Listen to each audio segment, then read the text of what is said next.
Salve, minha rapaziada, sejam bem-vindos a mais um giro de notícias do nosso Vascão. O nosso vídeo de hoje aí, como sempre, trazendo para vocês as últimas notícias e notícias quentes aí após a coletiva de imprensa, né, concedida ontem pelo presidente Pedrinho e juntamente com ele, o diretor executivo Marcelo Santana. Inclusive, a gente vai trazer para vocês aqui na íntegra essa coletiva no final do nosso vídeo para você poder assistir, né, quem não teve a oportunidade, ver o que o Pedrinho falou, mas a gente vai falar aqui nos principais pontos, a gente vai trazer para vocês aqui os principais detalhes, né, de tudo que foi trazido para o torcedor após, né, a derrota para o Corinthians e a demissão do treinador Rafael Paiva, como por exemplo, né, o novo treinador que vai comandar a equipe aí nos próximos 3 jogos do Campeonato Brasileiro, a busca por um novo técnico para a temporada do ano que vem, né, já foi falado ali em relação a qual o perfil, né, o que o Vasco vai buscar para o ano que vem, e também vamos falar sobre planejamento para a próxima temporada, Campeonato Carioca começando muito cedo, tem notícia também sobre Luca Orediano, pois é, tem novidade vinda lá dos Estados Unidos, apuração exclusiva aqui do nosso canal, e vamos falar um pouco também sobre o jogo, né, desse final de semana, desse sábado entre Vasco e Atlético Goianiense, jogo em casa, jogo importante para o Vasco voltar a vencer, voltar a pontuar, entrar na briga aí, pelo menos por uma classificação para a Copa Sul-Americana do ano que vem. Então, primeira coisa, convidar todos vocês a acompanharem o nosso vídeo aqui até o final, para não perder absolutamente nada, convidar também você que não é inscrito, você que não segue a gente aqui no YouTube, para se inscrever no nosso canal lá embaixo. Nosso canal ontem bateu a marca de 495 mil inscritos aqui no YouTube, né? Muito contente, muito feliz dessa família que não para de crescer, né? Uma família unida, que só quer ajudar o Vasco. Então, venha fazer parte dessa família. Você também que não é inscrito, lá embaixo naquele botão vermelho. E deixa o like, né? Deixa o joinha no vídeo, que é importante para o crescimento, para a divulgação, né? Para que o nosso canal siga evoluindo e crescendo cada vez mais. Combinado? E ó, lembrar vocês que esse vídeo de hoje é um oferecimento da 1xBet, parceira do canal, patrocinadora do Campeonato Brasileiro. A 1xBet toda semana tem promoção, tem prêmio, tem camisa do Vasco. Muita gente já levou camisa do Vasco para casa. Essa semana teremos prêmios, teremos promoções. Inclusive, você que se cadastrar na 1xBet no primeiro comentário fixado vai dobrar o valor do seu primeiro depósito e ó, vai participar do sorteio de várias camisas dessa no próximo sábado. Tu não perca tempo, primeiro comentário fixado, clicou no link, fez o cadastro, garantiu a participação. Beleza? Combinado? Então bora dar início ao vídeo falando aí, né, da coletiva de ontem. Já era o que a gente esperava, né? O Pedrinho veio a público e a primeira coisa que ele falou, depois da saída, da demissão do Rafael Paiva do cargo de treinador do Vasco, quem assume o comando de forma temporária, ou de forma interina, pelas próximas 3 partidas é o diretor técnico, né, que é o Felipe Loureiro, Felipe Maestro, que é muito amigo do Pedrinho, Felipe que é treinador, já comandou a Ponte Preta, Volta Redonda, o Bangu.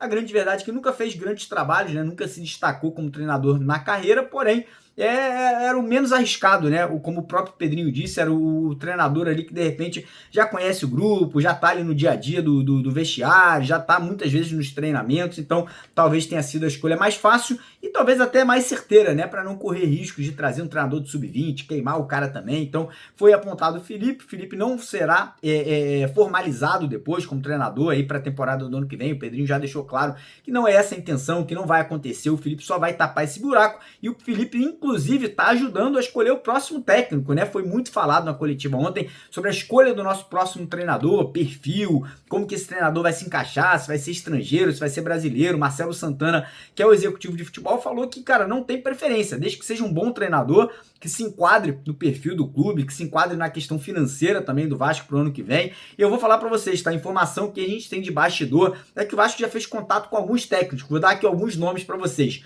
Hernan Crespo, que trabalhou muito tempo no São Paulo. Gustavo Quinteiros, né, que trabalhou no Racing recentemente, foi campeão agora da Sul-Americana com o Racing, foi oferecido ao Vasco.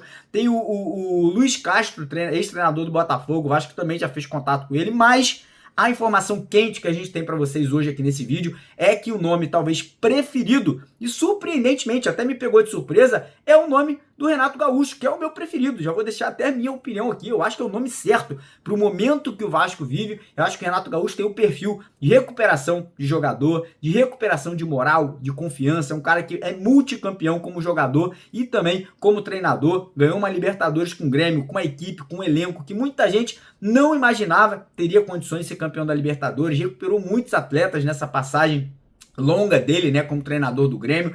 Parece que ele não vai continuar pro ano que vem e parece que o Pedrinho já estaria junto com o Marcelo Santana tentando aqui, ó, no ouvido do Renato, convencer ele a abraçar esse projeto do Vasco aí para 2025. E o Renato Gaúcho é muito grato pelo Vasco, né? Foi o primeiro clube de grande porte que o Renato trabalhou na carreira como treinador. E o Renato Gaúcho ama o Rio de Janeiro, todo mundo sabe disso, né? Ele é carioca de coração, então um cara que talvez queira voltar para o Rio de Janeiro também, para poder voltar para perto da família dele. Então é o meu nome para favorito, parece que é um nome favorito também da diretoria ali, da comissão técnica ali, do pessoal que trabalha dentro do futebol do Vasco. Fico contente por isso, tomara que realmente venha a se concretizar. Eu acho que é o nome certo. Pode dar errado? Pode dar errado, qualquer treinador pode dar errado, mas eu acho que para esse momento que o Vasco vive, realmente é um treinador ali que talvez se encaixasse aí nesse perfil, né? O Renato também é um cara que ajuda muito nas contratações, nos bastidores, conversar com o atleta, conversar com o empresário. Então é a minha opinião, tá? Você pode discordar se você quiser, deixa nos comentários aí quem você gostaria de ver como comandante do Vasco para a temporada do ano que vem. Como eu falei, no final aqui do vídeo de hoje, eu vou deixar para vocês a entrevista inteira, na íntegra, para vocês poderem assistir e tirarem as próprias conclusões, né? Foi ali uma entrevista longa, mas que vale a pena, né, você assistir, vale a pena você tirar um pouquinho do seu tempo, bota o headphone no ouvido, não precisa nem assistir com imagem, né? Bota o headphone e vai ouvindo, vai prestando atenção ali, porque muita coisa importante foi falada nessa coletiva de ontem. Mas, seguindo aqui agora o vídeo, eu acho que sábado volta a campo para encarar o Atlético Goianiense, né? Sábado, 9h30 da noite em São Januário, jogo importante para que a gente volte a vencer, pular de 43 para 46 pontos. Eu acho que pré-Libertadores agora ficou muito difícil, ficou muito complicado, até porque a pré-Libertadores vai ser apenas o G8, né? O Vasco agora está em 11º colocado, longe agora, nem pontuação. Fica praticamente impossível tirar aí a quantidade de pontos em apenas 3 jogos, mas Sul-Americana, cara, vai ser o nosso prêmio de consolação. E não deixa de ser um campeonato importante. Ganhando a Sul-Americana, ganha vaga na Libertadores do ano seguinte, vai ajudar também, né, eu abrir o leque de contratações para o ano que vem, você ter a oportunidade de jogar um torneio internacional. Então, para o jogo desse sábado, como eu falei, o Felipe Maestro já estará na beira do campo treinando a equipe. A gente deve ter mudanças no time, a gente deve ter a saída do Galdames, deve ter ali alteração no setor de ataque, né? Voltando a utilizar o Ryan, voltando a utilizar jogadores da base principalmente, né? Que são jogadores como o Bruno Lopes, que vem treinando muito bem. O zagueiro Luiz Gustavo pode ter oportunidade também nessa reta final, né? Então a gente deve ter algumas mudanças ali, uma chacoalhada nesse vestiário ali, feita pelo Felipe Maestro. E a tendência é que o Vasco possa respirar novos ares, pelo menos nessa reta final de Campeonato Brasileiro. Uma vitória seria muito bem-vinda para dar uma baixada na pressão, para dar uma baixada nessa poeira que está aí realmente atrapalhando o ambiente dentro do clube. E desejo boa sorte, né, para o Felipe, que possa fazer um trabalho bom nesses 3 jogos aí e que possa conseguir essa vitória para o Vasco. Notícia importante sobre nosso querido Luca Orediano. Querido não, porque não quis ficar no Vasco, né? Seria um bom jogador se tivesse ficado esse ano. Mas Luca Orediano está emprestado ao Cincinnati dos Estados Unidos. Foi um dos grandes jogadores da MLS, né, que é Major League Soccer nessa temporada. O passe do Orediano, ele tá fixado em 3 milhões de dólares. E a notícia é a seguinte, que nós trouxemos aqui em primeira mão, junto com o nosso estagiário Matheus Gilbert. A notícia é: o Cincinnati tem apenas até o dia 1 de dezembro, que é o próximo domingo, para efetuar a compra, tá? A compra ela tem que ser efetuada até o dia 1 de dezembro agora. Então eles têm aí até domingo para botar 3 milhões de dólares ali, mais ou menos 15 milhões de reais na conta do Vasco, se eles quiserem comprar o Orediano. Se não fizerem essa opção de compra, aí o passe do Orediano fica livre para o Vasco negociar com qualquer outro clube ou até para o jogador voltar para o Vasco, caso o jogador tenha interesse de voltar para o futebol brasileiro. Então, notícia importante, vamos seguir de olho, vou mandar uma mensagem para o Pedrinho daqui a pouco, aí só para o Pedrinho confirmar se já houve pagamento, se o clube dos Estados Unidos tem aí a vontade de, né, fazer esse pagamento para comprar o jogador. Então, notícia muito importante e quente sobre o Luca Orediano aqui no nosso canal. E agora, antes da gente colocar aqui a entrevista no nosso presidente Pedrinho e do executivo Marcelo Santana, pedir mais uma vez para você deixar o like, se inscreva no canal e, ó, não esquece, 4 da tarde estamos de volta com mais notícias do Vascão. Um abraço, valeu! Comunicou lá depois do jogo a demissão do Paiva, e só para dar uma ajustada com vocês, em nenhum momento houve qualquer tipo de menosprezo ou desdém com os jornalistas que estavam lá em São Paulo para a coletiva, né? A gente tem muito respeito por todos vocês e muitas coisas não são programadas para uma coletiva, e como se tratava de uma demissão, a gente no estádio do adversário, né, todo mundo de cabeça quente, com um jantar ali mesmo dentro do vestiário, um voo muito próximo e a gente não poderia perder, e até para não se tornar ali uma coletiva grande por causa justamente do voo, a gente definiu falar em menos de 24 horas, que é a coletiva hoje, e até para a gente pensar nesse período aí, para esclarecer todos os pontos aí. Então, em nenhum momento foi desrespeito a vocês, muito pelo contrário, que isso vocês nunca vão ter da minha parte. Era só mesmo por uma questão de logística lá do voo. Como vocês sabem, o Paiva foi demitido ontem. Ele entra, vou falar na parte da minha gestão, ele entra num momento delicado com a demissão do Álvares Pacheco e dá uma resposta muito positiva e a tranquilidade para a gente mantê-lo, obviamente, no cargo e na sequência. Depois, diversos outros pontos foram acontecendo e, obviamente, o Paiva e a sua comissão têm elogios e provavelmente críticas à minha gestão, como eu tenho muitos elogios ao Paiva e algumas críticas, e isso tudo é interno. Mas agradeço demais por esse momento que ele viveu aqui com a gente, que ele conseguiu realmente dar uma resposta muito positiva. E nessa subida do Paiva para ser treinador do profissional, ele traz o seu auxiliar, o Xandão, e logo depois ele traz o Damian. Como ele traz o Damian, que fica como se fosse um membro da comissão técnica, a gente abre mão de um auxiliar da casa. Com isso, os treinadores, o Ramon especificamente do Sub-17, sobe para o Sub-20. E com a demissão do Paiva, a gente pensando com muita calma e muita cautela, seria muita pressão para o Ramon, um treinador que acaba de sair do Sub-17, para o Sub-20. Então, a gente tem um objetivo, que são 3 jogos, e a palavra que eu não usei para o Paiva, logo depois da sequência dele de interino, né?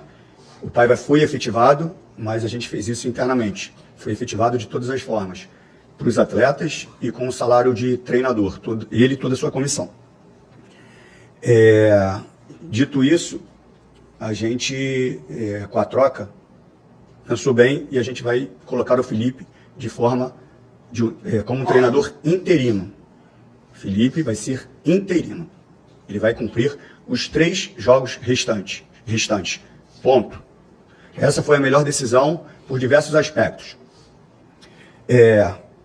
Felipe é um cara muito capacitado, é um cara que tem todas as licenças da CBF, que eu credencio, obviamente, a sentar no banco de reservas. É um cara que está no dia a dia do treinamento, que conhece todos os atletas, característica individual, personalidade. E para uma reta final de 3 jogos seria um risco você trazer um treinador jovem, sendo que a gente precisa de uma representatividade para alcançar os nossos objetivos. Já emendando uma situação que eu sei que surgiu aí, sobre o Felipe ser meu amigo, sobre essa questão, o Felipe é meu amigo, é muito além na realidade de um amigo, ele é um irmão, mas eu jamais colocaria qualquer pessoa que não fosse capacitada para essa área. Então, obviamente, tem a segurança, porque se vocês trabalham, obviamente, vocês botam alguém da confiança de vocês para estarem do lado de vocês não botam ninguém que vocês não confiem, desde que essa pessoa seja capacitada. Então, para ficar claro, o Felipe é o treinador interino para esses 3 jogos até o término do campeonato. Nesse período, paralelo a isso, a comissão esportiva, juntamente com o Felipe, que faz parte disso, a gente vai em busca, obviamente, de um treinador que caiba no nosso orçamento, que a gente vai falar muito sobre isso, e que a gente consiga ter um ano positivo. Apesar de que o Vasco não merece estar nessa situação, a gente sempre pensa em coisas muito maiores, eu sempre vou ser muito verdadeiro e realista com vocês. E eu espero de coração mesmo que vocês entendam que todas as minhas respostas, elas não são desculpas, elas são respostas. Não interpretem como desculpas, porque eu não dou desculpas. Muitas perguntas que vocês fazem, eu tenho que voltar no passado. E parece que é uma bengala que eu uso para me proteger. Eu não quero proteção, mas eu quero que vocês compreendam que algumas perguntas, quando eu volto em alguns assuntos que a gente já debateu durante muito tempo, não são assuntos que eu vou usar como desculpa, são assuntos que são necessários como resposta. Então estejam de corações abertos, para vocês interpretarem isso como resposta, porque eu jamais vou dar desculpa e vou tirar a responsabilidade que é minha como presidente do Clube de Regatas Vasco da Gama. Só para ficar muito claro, e que ninguém use isso, depois ela está falando isso e usando como desculpa. Não, são respostas e que vocês estejam abertos, tá bom? Pedro, Marcelo, boa tarde, Thiago Totti, Velocidade. Por que, desses nomes dos treinadores especulados, algum procede ou não? Marcelo, o que aprendeu na janela do meio do ano para não cometer na janela de janeiro? Você quer qual pergunta para quem? Você quer a segunda mesmo? Então quer começar pela segunda? Pode ser, Tá. tranquilo. Boa tarde a todos, prazer estar falando aqui mais uma vez com a torcida Cruz Maltina. Maiores detalhes a fundo da janela de transferência a gente vai falar no final do ano, quando a gente for abordar os detalhes específicos do departamento de futebol. Agora falando o que dá para se trabalhar nessa janela atual, a janela de meio do ano foi uma janela de correção dentro do Vasco. A gente, desde o meu anúncio até o final da janela, foi anunciado no dia 1º de julho, a janela fechou no dia 1º de setembro, a gente teve a decisão de efetivar o Rafael Paiva como nosso treinador, e naquele primeiro recorte de trabalho do Paiva, a gente tinha uma campanha com 10 vitórias, 3 empates e 2 derrotas. Então foi um recorte que nos sinalizou onde a gente poderia ou não atacar o mercado. A gente ficou sim em dívida com, por exemplo, a contratação de um zagueiro, que a gente buscou, mas dentro da realidade financeira do Vasco, os nomes que estavam colocados, que a gente julgava que trariam um acréscimo de qualidade ao nosso grupo, em termos orçamentários, eles não cabiam dentro da possibilidade do Vasco. Então a gente tomou as decisões com base naquele contexto.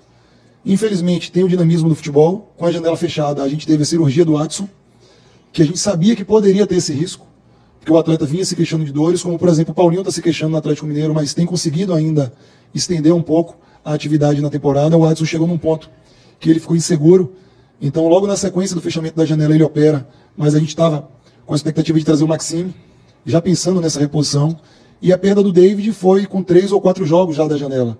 Então isso foi uma coisa que prejudicou o andamento do Vasco.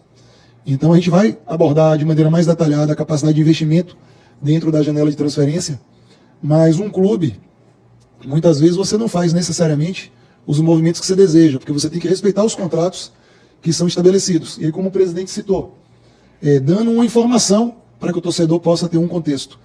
O jogador mais caro que o Vasco contratou na atual janela de transferência, com o Pedrinho como presidente, foi o Puma Rodrigues. Aí você fala, como foi o Puma se ele foi contratado em janeiro do ano passado? Mas a gente teve que pagar um valor significativo, o mais alto valor que a gente pagou na janela de transferência, porque senão o Vasco teria o risco de transfer ban. Só para ficar claro, Marcelo, deixa eu pegar o gancho. Eu assumo o compromisso que não foi feito por mim. Então, quando o Marcelo fala da gestão, é que a gente assumiu esse compromisso. Não vou tomar a tua palavra. Não, perfeito, presidente. Mas só para esclarecer. Por isso que eu falei para vocês que às vezes eu tenho que voltar, porque as pessoas não entenderam. E, infelizmente, muitas pessoas gostam de ouvir algumas mentiras que elas se sentem mais confortáveis. Desculpa. A questão é a seguinte, eu vou dar um exemplo para vocês. O Paulinho é um grande jogador, acho que todos concordam, né?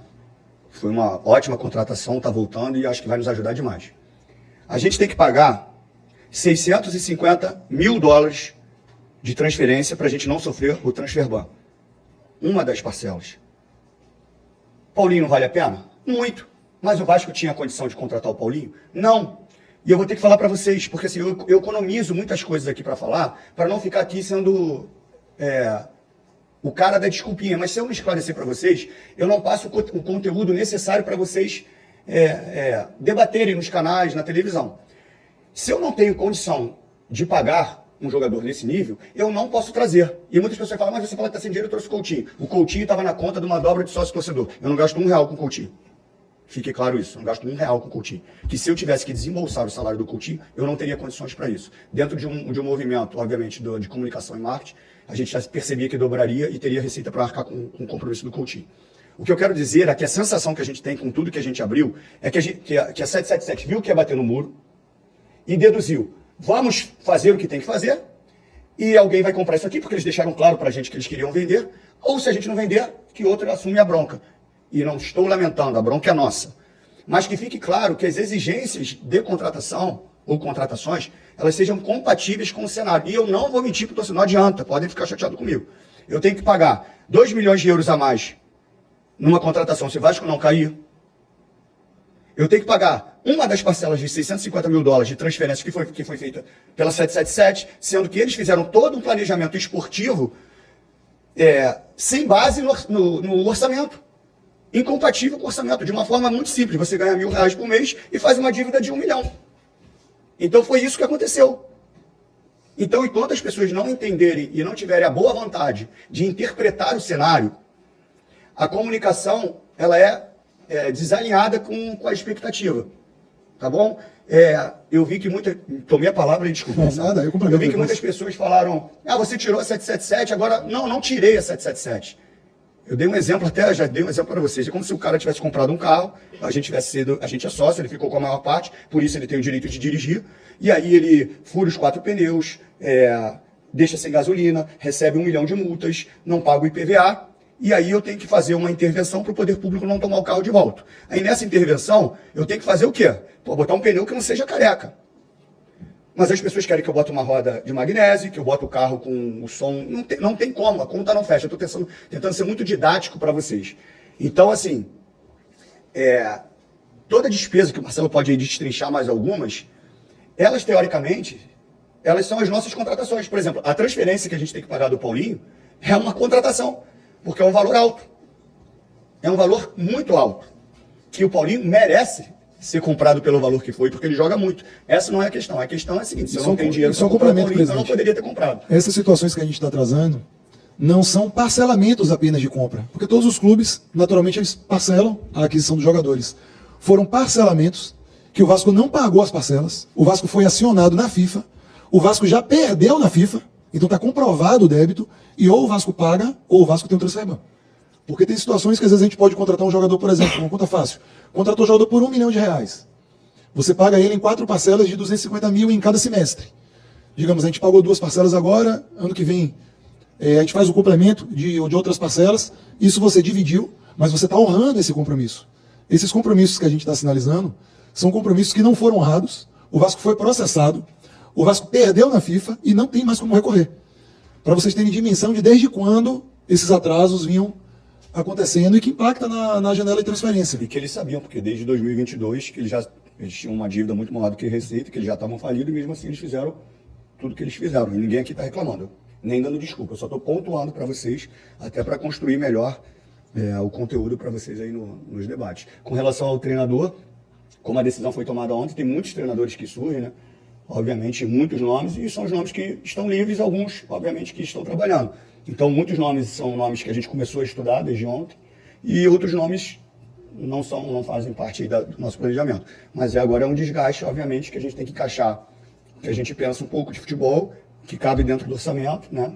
E que a gente possa ter uma temporada boa. Que eu falei até da temporada, assim, pegando o cenário todo, foi um time que a gente encontrou com muita dificuldade no início, a gente consegue, obviamente, chegar a uma semifinal de Copa do Brasil, podendo ter ido à final, e esperando a definição do que pode acontecer ainda no Campeonato Brasileiro, em termos de classificação. Não é o que o Vasco merece, obviamente, disputar títulos, brigar por grandes competições, e eu não vou prometer quando isso vai acontecer. Agora eu vou trabalhar para que isso seja o mais breve possível. Mas o momento é ruim, o desempenho é ruim, mas isso não quer dizer que, devido ao que a gente encontrou, que foi um ano trágico, poderia ter sido. E a gente espera que termine de uma forma positiva.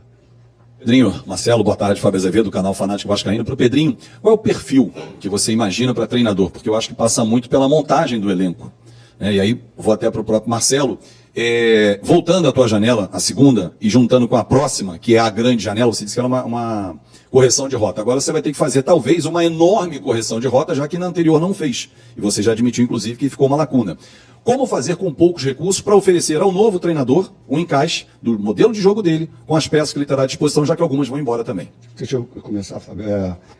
Eu tenho aprendido muito, e na televisão eu fui um dos caras que modifiquei, com muita humildade mesmo, muitos pensamentos ali de comentários. E eu sempre preguei sobre permanência de treinador, tempo de trabalho, encontrar o perfil ideal do treinador. E no dia a dia eu tenho visto que as coisas são muito diferentes, e foi um aprendizado para mim, eu já falei isso para vocês. Se eu voltasse hoje para a televisão, eu teria o mesmo comentário, mas eu acrescentaria algo diferente, que o dia a dia pode fazer com que a gente tome decisões fora das nossas convicções. eu continuo com as mesmas convicções de sempre que eu falava na televisão. Mas muitas vezes eu não vou conseguir aplicar elas no momento que eu desejo. E isso é um aprendizado para mim, e não me envergonhe se eu tiver que pedir desculpas pelos comentários que eu fiz, e hoje eu faria de forma diferente, porque o dia a dia, o Renato sempre, o Gaúcho sempre falou muito isso, né? E dar ar-condicionado é mole. E apesar de eu ter jogado, eu achava que a gestão ia prevalecer sempre com o seu conceito, mas para ficar claro também, dentro desses meus comentários, eu sempre falava assim, mas o sistema também faz com que, às vezes, o gestor tome uma decisão que ele não queira. De repente, uma pressão pública da imprensa, que na época eu fazia parte de nós, da imprensa, uma pressão do torcedor, com muitas vezes ameaça, e para ficar claro, a decisão do Paiva não tem nada a ver com isso. A decisão foi uma convicção minha e da gestão esportiva, não foi de pressão nenhuma. Então, assim, eu peço desculpas para quem se sente ofendido que eu comentava uma coisa e na prática eu estou tendo que agir diferente. Não sou mau caráter por isso, não sou falso por isso e aprendi. E foi realmente uma mudança de pensamento que eu acrescentaria. Então, respondendo a tua pergunta, é difícil a gente encontrar o que eu penso de futebol, o que a gente tem no mercado e que caiba dentro do orçamento. Vou encontrar isso? É difícil. Não sei se de repente eu vou encontrar um treinador que jogue do jeito que eu imagino que o Vasco mereça jogar, que caiba dentro do orçamento, entendeu? Então, assim, a gente tem alguns perfis e torce para que tudo encaixe e seja o mais próximo daquilo que a gente pense. Abordar os dois pontos, Fábio. Prazer falar contigo. Tanto envolvendo o treinador, como o presidente já citou, como a montagem do elenco para a temporada de 2025. Evitando alguns detalhamentos, porque a gente tem responsabilidade com esses 3 jogos finais. Essa questão do técnico, quando o presidente Pedrinho traz a dificuldade de às vezes, conciliar uma linha de pensamento com o trabalho de um treinador, eu vou dar um dado estatístico curioso, que talvez a maioria daqui não tenha um conhecimento.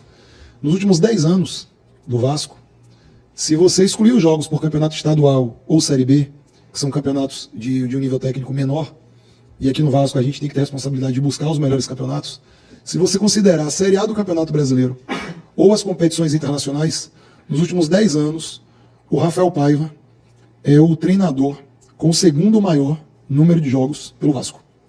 Ele só fica atrás do Vanderlei Luxemburgo, somando as 2 passagens do Vanderlei Luxemburgo. O Luxemburgo ele treinou o Vasco por 46 partidas, o Paiva, contando ali a interinidade e a volta, ele treina o Vasco por 35 partidas, e o Zé Ricardo treinou por 34. O Ramon, por exemplo, dando outro comparativo, treinou por 30 partidas de, digamos, alto nível, o Vasco da Gama. E isso é um exemplo da dificuldade, muitas vezes, que é de você conseguir implementar dentro de uma cultura brasileira que a gente tem, dessa pressão, dessa exigência, dessa cobrança. O Rafael Paiva, por exemplo, um profissional que a gente é grato pelo trabalho que ele trouxe dentro do Vasco, pelos resultados que ele conseguiu, junto com a equipe de trabalho, trazer ao Vasco. No primeiro recorte do Paiva, como eu citei na resposta ao Thiago, o Paiva ele tinha um recorte de 10 vitórias, 3 empates e 2 derrotas, até a primeira pausa da data FIFA. Num segundo momento, quando a gente volta dessa primeira data FIFA, o Vasco fica um período de 8 partidas sem ganhar, com 4 empates e 4 derrotas, que infelizmente resultaram ali na nossa eliminação na semifinal da Copa do Brasil, a primeira semifinal de Copa do Brasil do Vasco em 13 anos. A gente consegue vencer 2 partidas contra Cuiabá e Bahia, e depois a gente tem novamente 2 derrotas em sequência, para o Botafogo e o Fortaleza. E aí teve muita gente que ainda questionou, troca o treinador, por essa questão cultural. A gente preferiu dar uma continuidade ao Paiva, por acreditar que as pessoas precisam de tempo para fazer o seu trabalho, e não pode ser sempre, numa primeira oscilação, que você faça as mudanças das pessoas. Então a gente teve um novo período, coincidiu de uma nova data FIFA, onde a gente teve um tempo para poder trabalhar novamente. Só que, infelizmente, nesses 2 jogos que a gente teve mais recentes, contra o Inter e no jogo de ontem contra o Corinthians, o resultado não foi o positivo, mas também algo que o presidente sempre nos cobra dentro do departamento de futebol, que a gente não consegue controlar o resultado, a vitória, o empate e a derrota. Mas a postura a gente não pode negociar. E a imagem que a gente teve desses 2 últimos jogos nos gerou um pouco de preocupação, e a mudança de rota é para buscar devolver o Vasco a uma competição internacional. O Vasco, nos últimos 10 anos, ele jogou por uma vez a Copa Libertadores, no ano de 2018, e ele jogou a Sul-Americana por uma vez no ano de 2020. Então a gente tem essa responsabilidade de, depois de 5 anos, levar o Vasco a uma competição internacional. Então temos, em alguns momentos, essa dificuldade de encaixar o que a gente crê, o que a gente acredita, de modelo de jogo, de modelo de negócio que eles têm que conversar, porque no Brasil todos os clubes têm uma dependência da negociação de atletas para fazer um encaixe dentro do orçamento, e aí entra justamente no segundo ponto, que você pergunta de como fazer um 2025 mais competitivo, tendo as dificuldades que o Vasco tem. Primeiro, com a chegada do presidente, o retorno da credibilidade. Todas as transferências que a gente está pagando, que a gente está fazendo, o Vasco está pagando as transferências.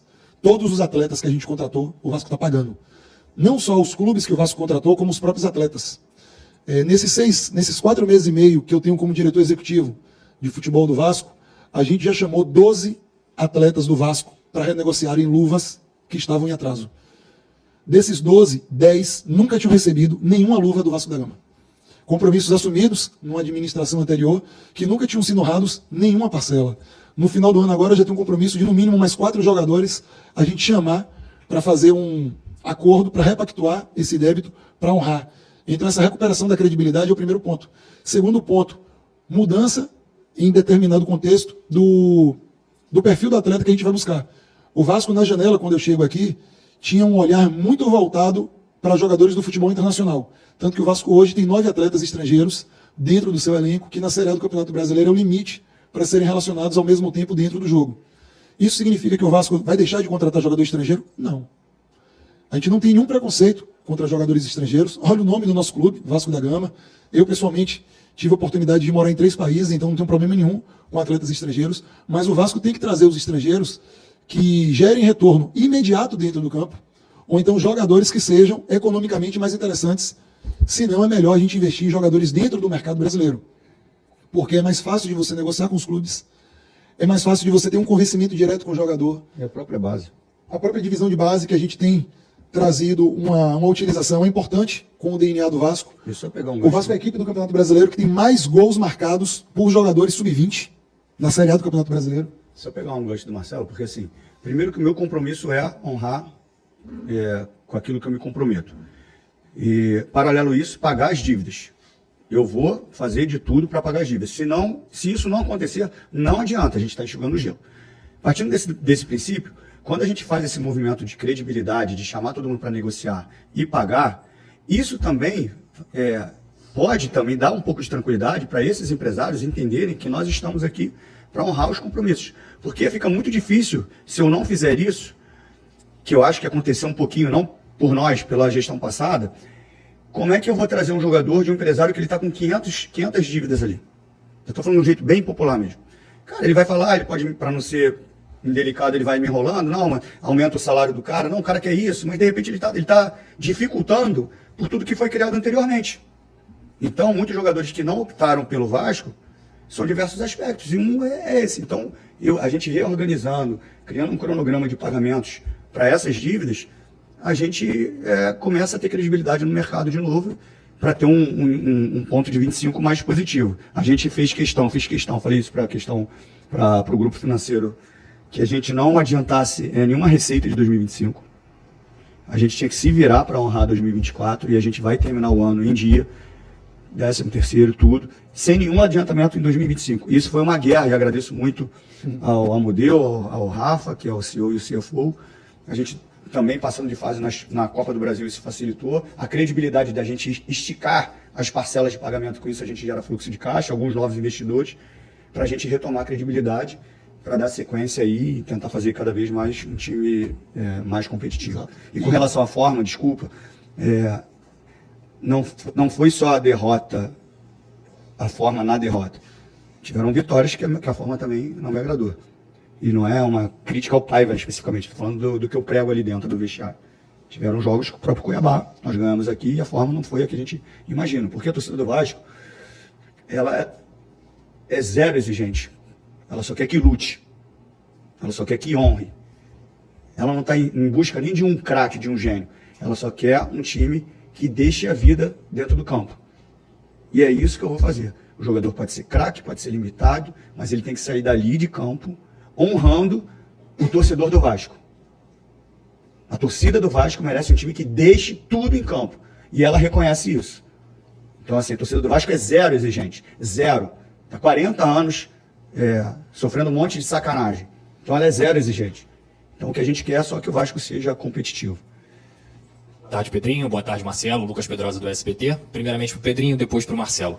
Pedrinho, eu gostaria que você explicasse, até porque foram duas escolhas suas, tanto o Marcelo quanto o Felipe, qual é o papel de cada um do departamento de futebol. Porque acaba ficando nebuloso, o Felipe nunca conversou com a gente, o Marcelo já teve outras trocas com a gente, mas quais são os processos que o Marcelo cuida? Quais são os processos que o Felipe cuida? Porque, apesar da péssima fase, acredito que não seja só culpa do Paiva. Acho que o Marcelo também é responsável pela janela, o Felipe também. Eu queria saber quais processos foram implantados dentro do Vasco em questão de profissionalismo e como isso reflete em campo, porque a gente tem notícias até de algumas confusões que aconteceram no vestiário, essa situação toda que o Vasco está vivendo, a insatisfação com o treinador, mas de forma geral, gostaria que você explicasse isso. E para o Marcelo, eu gostaria de abordar esse perfil que você fala. O calendário de 2025 vai ser pior ainda que o de 2024. Provavelmente o Vasco vai estar numa competição sul-americana. Você fala que talvez mude o perfil em relação a estrangeiro. Qual é o perfil? É um perfil jovem? O Vasco tem dinheiro para comprar jogadores? Ou vai esperar um empréstimo? Ou vai esperar um fim de contrato? E claro, no final das contas, é possível manter, com tudo que vocês falarem em relação às contas, Paê e Coutinho juntos? Obrigado. Quer que eu comece, presidente? Não, eu pego logo. Existe uma governança ali, né? A gente sabe que tem um lado, uma briga interminável aqui interna política, e muitas pessoas usam sempre para, quando elas querem atingir um termo associativo, como se isso fosse um menosprezo a qualquer situação. Para deixar claro, mais uma vez, a gente está em busca do investidor, enquanto eu estiver aqui, a gente vai buscar um investidor. Quando isso vai acontecer, a gente não sabe. E também os clubes que são associativos bem-sucedidos, a gente tem alguns aí no Brasil. Então a questão não é essa, mas para ficar claro, a gente quer um investidor. Existe uma governança, né? E ela parte do princípio de uma empresa, ela é muito bem elaborada, essa governança. A função do Felipe, quando a gente usa o termo diretor, dá uma sensação mais executiva. Mas ela tem um complemento, é diretor técnico. O Felipe, ele é formado na questão técnica. Então, dentro do cenário do CT, ele tem um diálogo com os atletas, uma relação com o treinador e uma elaboração e formação de elenco junto com o Marcelo. Muito mais na direção técnica. É identificado os setores necessários. O Felipe entra com uma avaliação técnica junto com a equipe de scout, de análise de mercado e desempenho. Essa avaliação senta o Marcelo, o Felipe e todo esse processo ali que existe. Quando ela entra para um termo, o Marcelo também dá uma opinião técnica, mas quando ela entra para um termo de transação, o Felipe sai de cena e o Marcelo assume toda a questão da burocracia de transação, até, obviamente, dentro do orçamento, subir para o Amodeu, que é o nosso CEO. Então, o cronograma é esse. O Felipe é um cara técnico. Ele tem uma questão técnica. Muitas pessoas associam, e não é uma defesa ao Felipe, pelo jeito do Felipe, estou perguntando dele não falar, né? O Felipe é um cara muito fechado, mas agora ele vai ter que falar, né? Obviamente, porque ele é o treinador aí durante esses 3 jogos. E o Felipe, eu sempre falei para ele que ele é uma inversão do que são os produtos, né? Que estão, por exemplo, no mercado. A embalagem é sempre muito bonita e o conteúdo, normalmente, dos produtos não são... O Felipe é o contrário, cara. O Felipe tem um conteúdo excelente, é um cara incrível, entende muito de bola, mas as pessoas têm uma imagem diferente do que ele representa. Mas eu tenho certeza que ele vai dar uma resposta positiva, mas a função do Felipe especificamente é essa e a do Marcelo. Eu já expliquei também. Posso até complementar sobre a minha função, Pedrosa? É toda a parte chata que às vezes o torcedor não gosta de conversar. Por exemplo, elaboração de plano de cargos e salários, desde a divisão de base, desde a pessoa do cargo mais simples até o cargo mais importante, digamos, dentro da hierarquia, que são os atletas e o técnico do futebol profissional. Toda essa organização. Toda a parte de logística que envolve o dia a dia do Vasco, de compra de equipamentos, de movimentação interna de pessoal, logísticas de viagem também, tudo que reflete nisso. A gente tem um projeto que em breve, tomara que a gente possa falar dele, de melhorar a integração entre futebol profissional e base, não só na parte técnica, que é a parte que o coordenador técnico, o diretor técnico Felipe envolve, mas a parte física também, de equipamentos que são utilizados, fica sobre o meu guarda-chuva. A modificação de processos nessa área de scout, de tomada de decisão, a maneira que o relatório é feito do jogador, quem são as pessoas que tem que validar para que chegue para o presidente definir ou não, e a parte de negociação bruta de dia a dia. Qual o salário que o atleta quer, qual o tempo de contrato, se encaixa no orçamento, se não encaixa. A interface com o departamento financeiro. Para quem é mais da área de finanças, existe a questão do regime de caixa e regime de competência. Então, saber se a capacidade financeira que a gente tem é suficiente para pagar em dia salário, luva, comissão, impostos, tributos. Se a gente do departamento de futebol precisa fazer alguma movimentação de venda de atleta, que esse ano a gente conseguiu segurar na segunda janela, todas as movimentações de atleta a gente teve possibilidade de negociar, só que como o presidente sempre citou, o objetivo esportivo tem que estar em primeiro lugar. Para a gente minimizar o risco esportivo do Vasco, a gente optou por não vender atletas na última janela, atletas valorizados. A gente fez movimentações que priorizaram jogadores que a gente julgava que a perda técnica seria menor. E foram com esses jogadores, por exemplo, que a gente teve as receitas para fazer as movimentações na janela passada. Tudo que a gente gastou na janela passada, a gente conseguiu, através de negociações, trazer dessa janela anterior. E no próximo ano, a gente pode ter alguma situação similar a essa também. Eu acredito que dá para a gente melhorar a otimização da folha salarial, para não ficar nessa linguagem chata, reduzir a folha sem perder qualidade, porque na nossa avaliação interna, utilizando a palavra que o presidente pontuou, a gente tem uma folha superfaturada. Estava até querendo ver se eu consegui uma palavra mais leve, mas o termo é esse. A folha, na nossa avaliação, indicando o que a gente sinaliza de mercado, a gente tem alguns atletas que têm um vencimento acima do que deveria estar contratado. Então, tendo um pouco dessa criatividade, tendo um respaldo, agora é tendo a responsabilidade da gente criar um clube. Quando eu digo criar um clube, o Vasco é de 1898. E tem algumas situações que o Vasco tinha que ter encarado já de frente, como o presidente está encarando agora, que é a questão de São Januário, por exemplo, de dar ao torcedor do Vasco um equipamento digno da grandeza do Vasco da Gama. E na minha parte mais direta de dia a dia, de chão de fábrica, os centros de treinamentos do Vasco é algo que me incomodam demais. Assim, a gente tem uma tradição dentro do Vasco de grandes jogadores da nossa história terem vindo da base, como o maior de todos, o Roberto, como jogadores hoje que trabalham com a gente, como o nosso presidente, como o técnico interino agora, o Felipe, jogadores que vieram da base com muita qualidade. O Edmundo veio da base, o Romário veio da base. Se eu ficar dizendo aqui, eu vou dizer talvez 30 jogadores de primeiro nível de seleção brasileira que vieram da base. Eu não posso ter esses garotos, na minha opinião, alojados em São Januário, tendo uma academia em São Januário, mas na hora que eles têm que treinar, eles têm que ir para Caxias ou para o Arte Sul. Na hora que eles têm que jogar, eles têm que ir para o Arte Sul ou vir aqui para São Januário. Aí tudo bem, é um mérito jogar aqui em São Januário. As meninas, a mesma coisa. As meninas fazem uma parte do trabalho aqui. A gente perde em alguns dias mais horas em logística, em deslocamento, do que em treinamento dentro de campo, por causa do trânsito aqui do Rio de Janeiro. O valor não é baixo. Se a gente juntar a logística com aluguel de equipamento, o Vasco gasta mais de 300 mil reais mês. Só estou falando de logística, transporte e aluguel de equipamento. É mais de 300 mil reais mês que o Vasco gasta nas suas categorias de formação e no futebol feminino. Então é um tema que eu tenho sido insistente com o presidente. O presidente também é muito sensível a esse tema. O presidente morou aqui no estádio, então conhece bem a realidade. E a gente espera, no ano que vem, começar também essa obra, dentro da possibilidade que a gente tenha, respeitando a necessidade técnica que a gente tem, com fé no trabalho, em chegar novamente a uma competição internacional, mas de resolver esse gargalo. Porque a condição que a gente tem hoje de equipamento no CT Moacir Barbosa e de software e de pessoas é satisfatória? É satisfatória. Mas a parte de infraestrutura física, o Vasco necessita e o Vasco merece muito mais. E a gente vai dar isso ao torcedor. Isso é possível manter o Paê Coutinho dentro dessa questão financeira do Vasco? Se a gente entender que o retorno técnico deles em campo justifica, sim, é possível, e aí a gente tem que fazer sacrifício em uma outra posição. Isso é normal com qualquer clube. Eu já joguei Série A de Campeonato Brasileiro gastando 90 mil reais em goleiro, somando os 3 goleiros.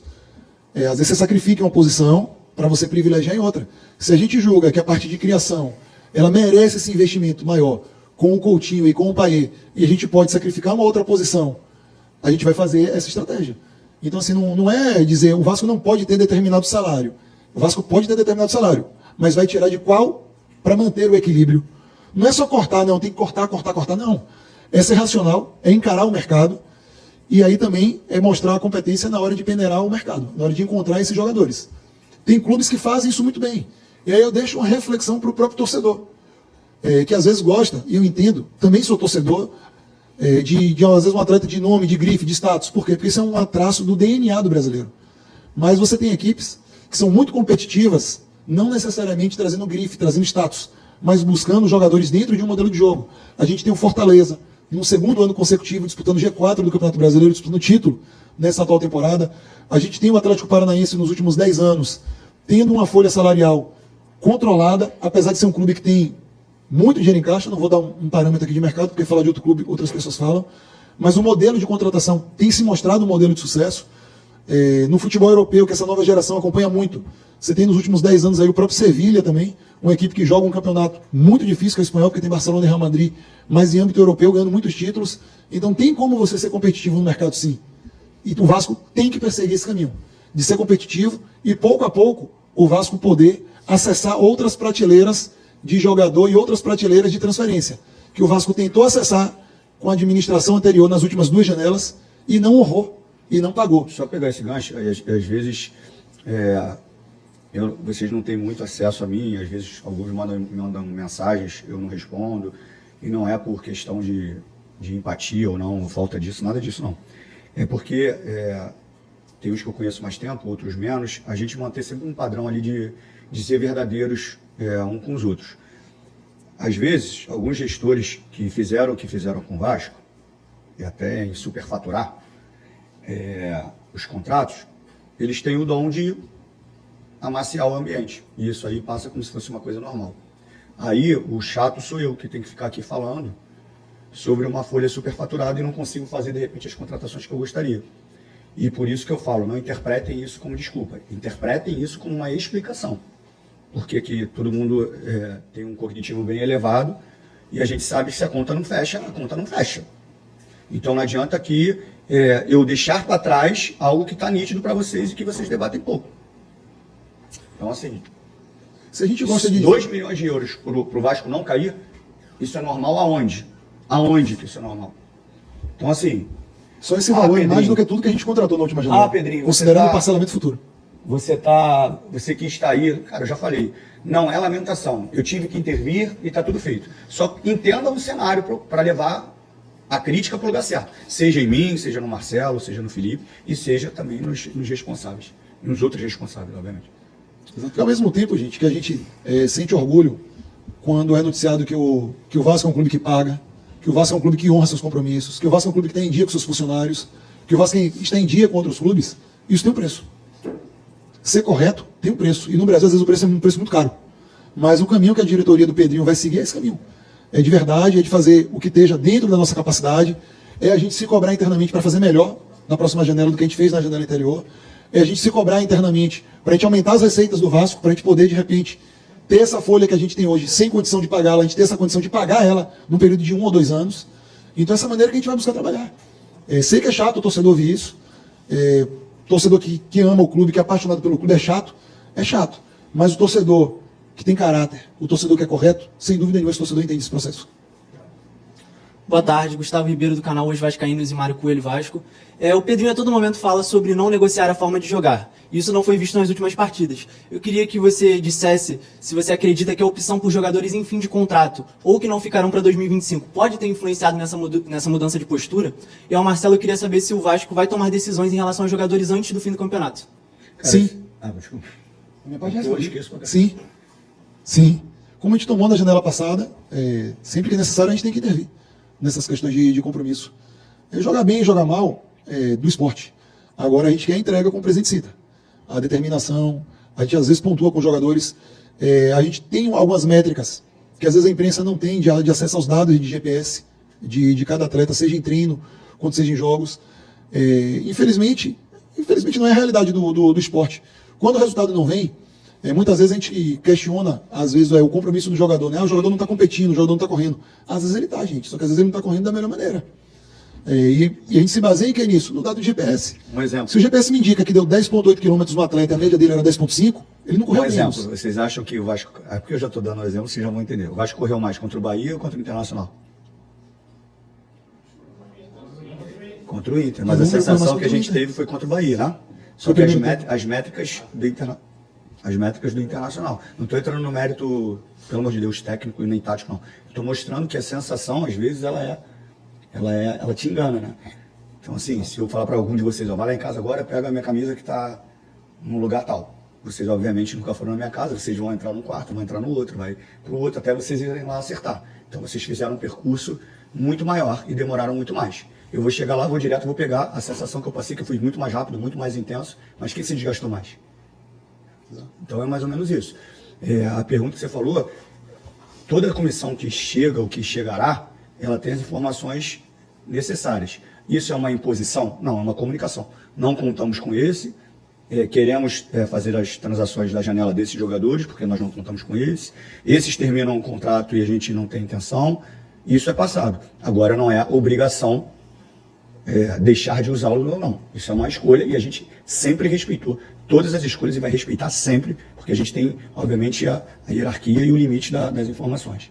Só para ser mais didático também com vocês, dando um exemplo dessa questão da parte física, que é um tema que eu vejo em alguns momentos a imprensa abordar, nas coletivas com o Paiva, às vezes ele era questionado sobre isso. A gente tem alguns dados que o GPS gera, que não é só a distância percorrida. A gente tem uma nomenclatura, por exemplo, de DI e DS. DI são as distâncias em alta intensidade, DS é a distância percorrida em sprint. Então são dados complementares. Às vezes um atleta ele pode fazer 10,5 km, que para o padrão do Brasil é excepcional, de volume percorrido durante os 90 minutos. Só que às vezes o DI e o DS dele é muito baixo. Intensidade. Então, por exemplo, é um atleta que não tem muito sprint, muita aceleração, e é um atleta que não tem muita explosão dentro de uma partida. Então, às vezes, é aquele atleta que está sempre trotando dentro do campo, você vê ele sempre ali balançando, só que numa situação específica da posição dele, às vezes ele precisaria ter mais ações em alta intensidade, como, por exemplo, às vezes um centroavante ele precisa explodir para ele fazer o facão ali na frente. Um lateral, às vezes, que está na linha de fundo, ele às vezes tem que sprintar durante um largo período para dar tempo dele voltar e fazer a recomposição. Os jogadores de meio de campo, por exemplo, essa métrica é muito importante para eles ali, porque aquela questão do pé que pressiona. Tem um encurtamento na marcação ou não tem? Então esses dados a gente acompanha. O Vasco tem esses dados do dia a dia do treinamento dos jogadores. E a questão física, vocês podem pegar informações, para não dizer que a gente está falando aqui o tempo inteiro, do que foi a pré-temporada. Vocês têm acesso a isso, vocês sabem o que foi a pré-temporada, não precisa aqui eu falar. E já engatando na pré-temporada, que eu estou me segurando para não falar, mas eu não consigo, No calendário? Não, do Ramon Dias. Ele com certeza ele não sabe o tamanho do Vasco. Com certeza ele não sabe. Por isso ele falou aquela besteira que ele falou. E por isso que ele fez algumas coisas aqui. Ele não sabe o tamanho do Vasco. Ele não sabe o tamanho da torcida do Vasco. E se ele acredita em algumas pesquisas, ele está muito enganado. Ele está muito enganado do que é o Vasco. Boa tarde, Pedrinho. Boa tarde, Santana. Fábio 2, MTV, NTCast. Pedrinho, queria te perguntar, o Felipe, maestro, ele já estava participando ali junto com o Paiva, estava junto dele, voz ativa no vestiário, participando de escalações, planejamento. Queria saber... Escalações, não. Não? Não, então, eu queria saber o que o torcedor pode esperar de diferente, já que ele já estava lá, né, com o Paiva. Como é que a gente pode esperar que será diferente esses 3 jogos, já que ele estava lá? O que a gente pode esperar diferente do Felipe? E completando, se você puder falar do perfil tático do Felipe, já que a gente conhece ele como jogador, não como técnico. E pro Santana... Não, ele é técnico. Não, mas a gente não conhece ele como técnico. Ele não pode ser renomado. Mas ele já fez alguns trabalhos que podem ter sido bons ou ruins. Mas ele não é renomado, mas ele é treinador de futebol. Não. E está como diretor técnico e agora como treinador interino. E também tem curso de gestão. E, Santana, para você, queria saber o perfil, ainda sobre esse perfil do novo técnico, se vai ser um treinador promissor em ascensão ou vocês preferem pegar um treinador mais consolidado no mercado? Olha, a gente já tem feito algum afunilamento dos perfis. Desde do comunicado da saída do Paiva, a gente tem tido muitos nomes colocados na mesa, alguns não têm o perfil do Vasco. Eu dizer exatamente o perfil é algo que para o Vasco não é vantagem nesse momento. Porque eu pontuo isso, eu entendo a expectativa do torcedor, eu entendo a ansiedade do torcedor. Se eu começo a dizer, por exemplo, o Vasco quer um técnico jovem que tenha como característica sair de trás com um jogo mais apoiado e na parte ofensiva o Vasco sempre quer o pé e pressiona. Todo treinador que eu for buscar nesse perfil, eu já estou dizendo para o mercado que pode me cobrar mais caro. Porque é a característica que eu quero. E pode ser que no mercado tenham poucas opções dentro do perfil que a gente deseja. Mas a gente vai ter, sim, uma responsabilidade com esse perfil. O torcedor conhece o histórico do Vasco, qual é o DNA do Vasco. E a gente vai buscar ter afinidade com esse DNA. Na minha parte enquanto executivo, vou precisar fazer um ajuste desse DNA do Vasco com o nosso modelo de negócio, que é um pouco da pergunta do Pedrosa. Porque dentro do Brasil a gente precisa ter encaixe entre modelo de jogo e modelo de negócio. Senão no final da temporada a conta não fecha. É só esse cuidado extra que eu, enquanto executivo, tenho que ter. Com relação ao Felipe, quando ele falar com vocês, especificamente, essa pergunta tem que ser direcionada para ele, como é que ele vai jogar e o que ele vai fazer. A questão é que vocês estão associando que a gente está botando o Felipe para fazer algo mágico. Não, ninguém botou o Felipe ali. A gente teve que executar uma demissão. Entendeu? A gente teve que fazer um movimento. Era necessário esse movimento, dentro do meu ver. E automaticamente alguém tem que substituí-lo. E nessa substituição, o melhor é o Felipe, por tudo aquilo que eu falei. A gente tem um treinador que saiu do Sub-17 para o Sub-20 agora, são 3 jogos, com uma possibilidade de uma competição internacional. Então eu acho que é um cara que tem representatividade, é um dos maiores vencedores da história do clube. Então é isso. Não é que eu vou botar o Felipe porque ele vai fazer uma mágica, nós viramos o Manchester City. Não é isso. O movimento foi da demissão do Paiva. E agora a outra pergunta, obviamente, ele vai poder esclarecer para vocês com... O principal que o Felipe precisa, que a gente do departamento de futebol precisa, é o que a gente sempre encontrou aqui dentro do Vasco. Falo pelos 4 meses e meio que eu estou aqui, que é o apoio do torcedor. A gente vem numa reta final agora em 3 jogos muito importantes contra o Atlético Goianiense, depois o Atlético Mineiro, 2 jogos aqui em São Januário, depois uma partida contra o Cuiabá. Então, assim, a torcida tem nos apoiado de maneira absurda durante a temporada. Eu pontuei aqui numa resposta que a gente às vezes traz temas duros e o torcedor, que é a maioria absoluta, que tem boa intenção, vai entender o que a gente está buscando construir com o Vasco, o retorno da credibilidade, ser um clube que honra com cada um dos seus compromissos, que tem responsabilidade esportiva e financeira. É porque em algumas situações, nesse mundo hoje de rede social, tem muita gente que fica plantando informação para causar o desconforto. E esse interesse dessas pessoas não é o bem do Vasco, são os interesses pessoais. Que a gente sabe, a gente é adulto, a gente vive aqui dentro do Brasil, a gente sabe qual é o contexto do futebol brasileiro. O Vasco é um clube de grande pressão e de grande apoio, e a gente precisa disso nessa reta final. É apoio que tem, desde que eu cheguei aqui, eu estou aqui desde o dia 1º de julho oficialmente. Todos os jogos em São Januário que eu vi, foi São Januário lotado. E em todos a torcida apoiando, empurrando o nosso time. Debaixo de chuva. Debaixo de chuva. Eu não lembro, em 4 meses e meio que eu estou aqui, da torcida ter vaiado a gente independentemente do resultado. Às vezes a gente saiu atrás, a torcida não vaiou.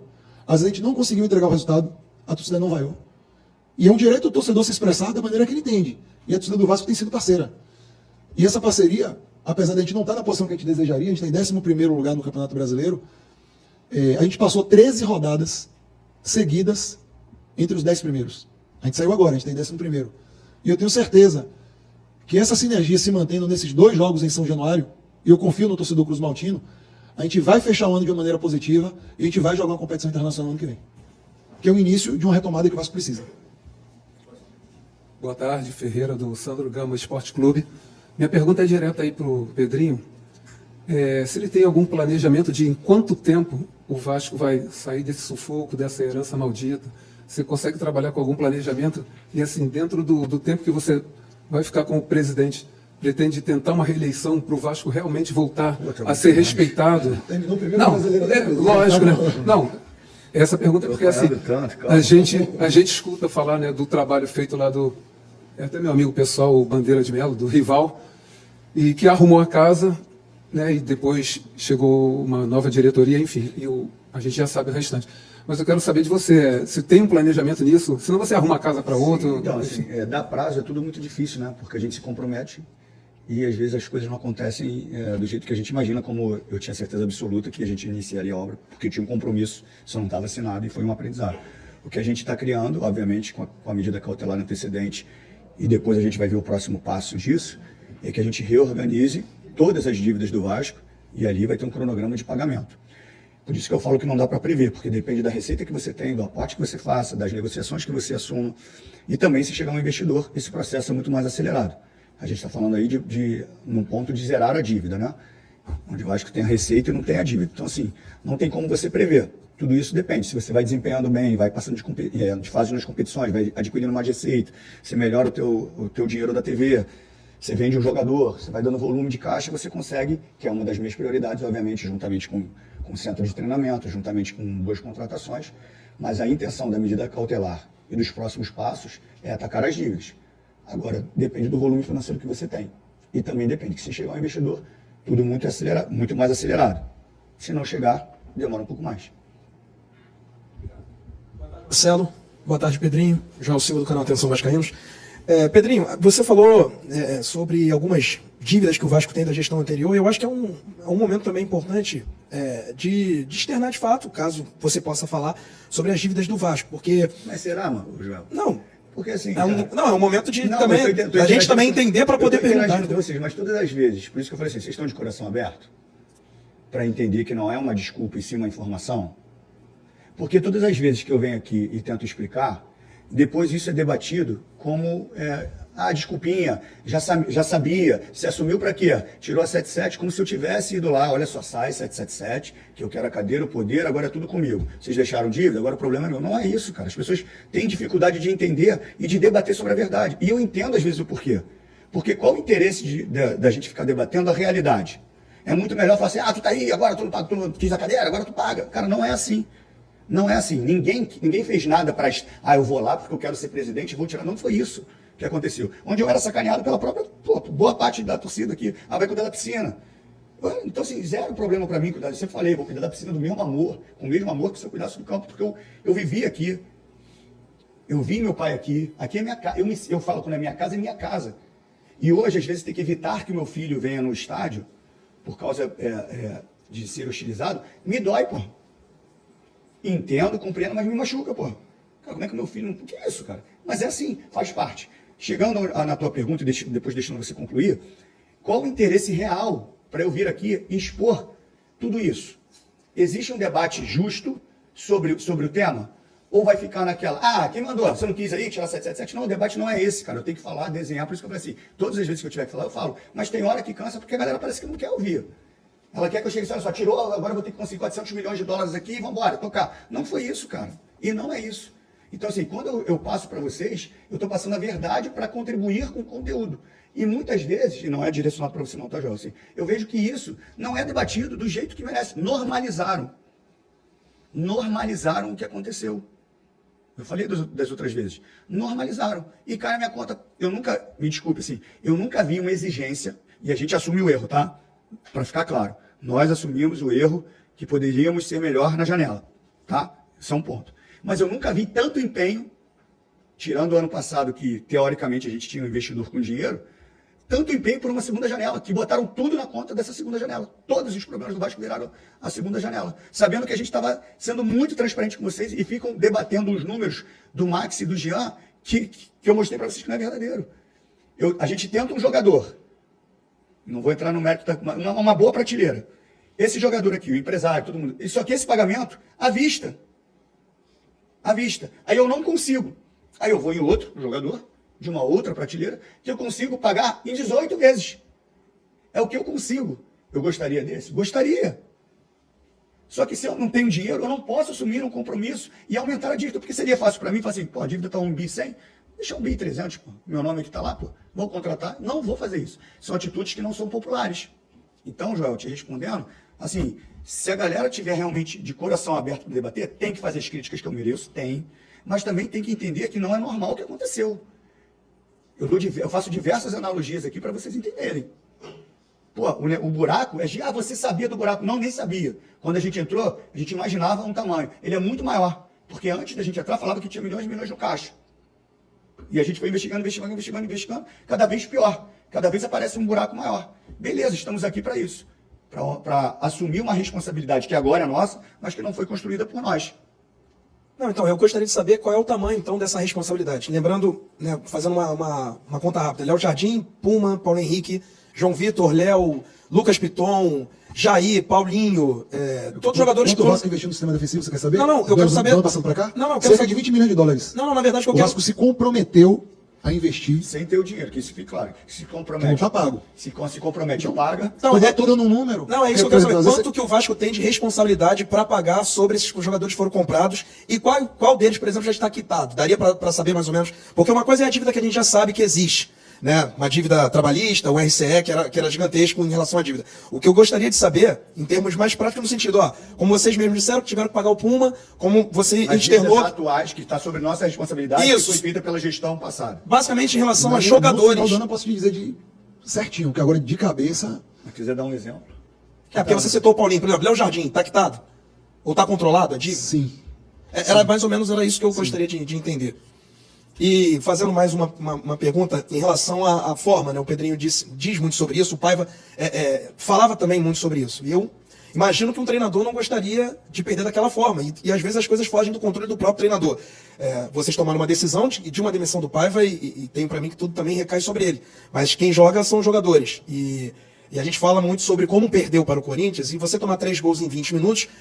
Por mais que o trabalho do treinador seja muito ruim, tem muita responsabilidade de jogador. Vocês conversaram internamente, deram uma bronca, assim, no sentido... Claro que é complicado citar nominalmente, mas existiu também uma cobrança interna para esses jogadores que, em tese, não se entregaram como deveriam ou não negociaram a forma do resultado? Deixa eu pegar só um gancho, assim. Muitas conversas internas, elas existem. Eu sou um cara muito presente. Inclusive, um rapaz da ESPN, qual é o nome dele? O Baba. Falou que eu não era presente, que eu não sei o quê, que eu não dava entrevista, então ele está muito desatualizado. Porque, assim, uma coisa é eu ficar um tempo sem falar, porque eu estou trabalhando e venho aqui tirar todas as dúvidas. E eu sou um cara muito presente. O Marcelo é prova disso. Com relação às conversas, elas existem, E são conversas quando tem que ser mais tranquilas, são mais tranquilas, e quando tem que ser duras, elas são bem duras. Com relação à forma, para eu te dar um exemplo, e não é, aí não tem nada a ver com Paiva, tá? Estou falando da forma. O que você achou do jogo do Vasco e Atlético Goianiense que a gente classificou aqui? Não, mas é verdade, jogamos mal, pô. Jogamos mal. E aí eu não estou entrando no mérito se a culpa é minha, se é do Marcelo, se é do Paiva, se é dos jogadores. A forma foi ruim. E eu falei para eles isso. Eu falei, eu estou satisfeito com o que eu vi aqui dentro do vestiário. Porque nós conseguimos uma classificação ali, foi para as quartas? O Goianiense? Para as quartas, que foi para Goianiense foi semi. Não, para as quartas. Paranaense foi semi. Que a gente, eu acho que eu até falei isso da outra vez, que a gente não ia há quanto tempo? 9 anos. 9. E o vestiário estava puto. Todo mundo puto. Ninguém entrou brincando, ninguém entrou rindo, ninguém comemorando. E eu falei para eles, agora vocês entenderam o que é o Vasco. Porque assim, não importa a classificação, importa a forma. Então assim, a vitória e a derrota, elas me dizem algumas coisas, mas a forma, ela me esclarece mais. Então assim, é isso, cara. Então assim, a conversa ela é diária. Seja dura ou seja tranquila, entendeu? Isso aí existe, mas é uma coisa muito interna. E só ilustrando essa questão interna, Pedro, que às vezes as pessoas ficam com curiosidade, né? Por exemplo, a gente está num momento que a gente teve uma troca no comando técnico. Aí se um jogador ontem cobrou o outro no vestiário, aí fala aí, o vestiário tá rachado porque ontem um jogador cobrou o outro. Se a gente ganha e um cobra o outro, aí isso é encarado a mesma situação como positiva. Aí, por isso que o time ganha, porque um cobra o outro. Então, às vezes, você fica refém da informação atrelada ao contexto. Se o contexto está positivo, qualquer informação que você passa, ela é percebida de uma maneira positiva. E assim, cobrança no nosso grupo sempre tem. A gente tem jogador lá acostumado a vencer. Vestiário, eu pelo menos gosto de vestiário quente. Não gosto de vestiário frio e morno, não. Eu acho que isso faz parte do futebol. Existe a modernização, mas a gente vê diversos vídeos aí do próprio Manchester City, como é o vestiário, Luiz Henrique. Então, o vestiário é isso, cara. E isso não quer dizer que esteja rachado, isso faz parte. No alto rendimento, a cobrança é inevitável. A gente tem que ter o limite do respeito. A linha está aí. Não pode cruzar essa linha. Boa tarde, Pedrinho. Boa tarde, Marcelo. Minha pergunta primeira vai ser para o Marcelo. Em perfil, novamente, sobre treinador, né? O Vasco vive um período que utiliza o 4-3-3. Eu acho que os amigos que fazem conteúdo de Vasco, de cada 10 mensagens, questionando sobre o esquema tático 4-3-3. Na época de glória do Vasco não utilizava essa formação. E o torcedor tem muito isso, né, nesse período. O Vasco planeja ou tem alguma coisa dentro do clube que utiliza, é obrigado a utilizar o 4-3-3, ou vem do treinador, do próprio treinador que vem exercendo as funções. E Pedrinho, todo jogo do Vasco, a gente faz um pré-jogo aqui no Portão 9, onde que a gente interage com o torcedor.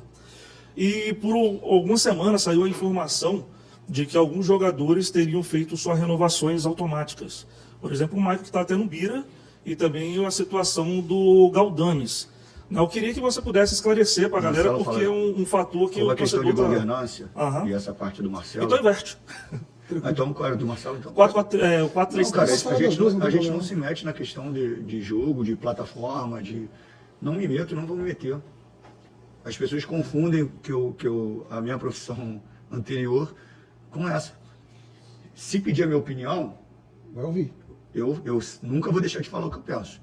E pode ser muito ruim o que eu tenho para falar. Ou pode ser muito bom. Mas eu vou falar. Se pedir, eu vou falar. Porque eu tenho que ter todo cuidado. Porque tem muitas pessoas maldosas, que não são vocês, eu digo que não é nem de jornalista, não, da política do clube, que pode usar qualquer coisa para usar, tá interferindo, tá não sei o quê. Então eu já sou um cara muito respeitoso pela minha função e me torno mais ainda pelo cargo que eu exercia, para as pessoas não acharem que tá interferindo, nada disso.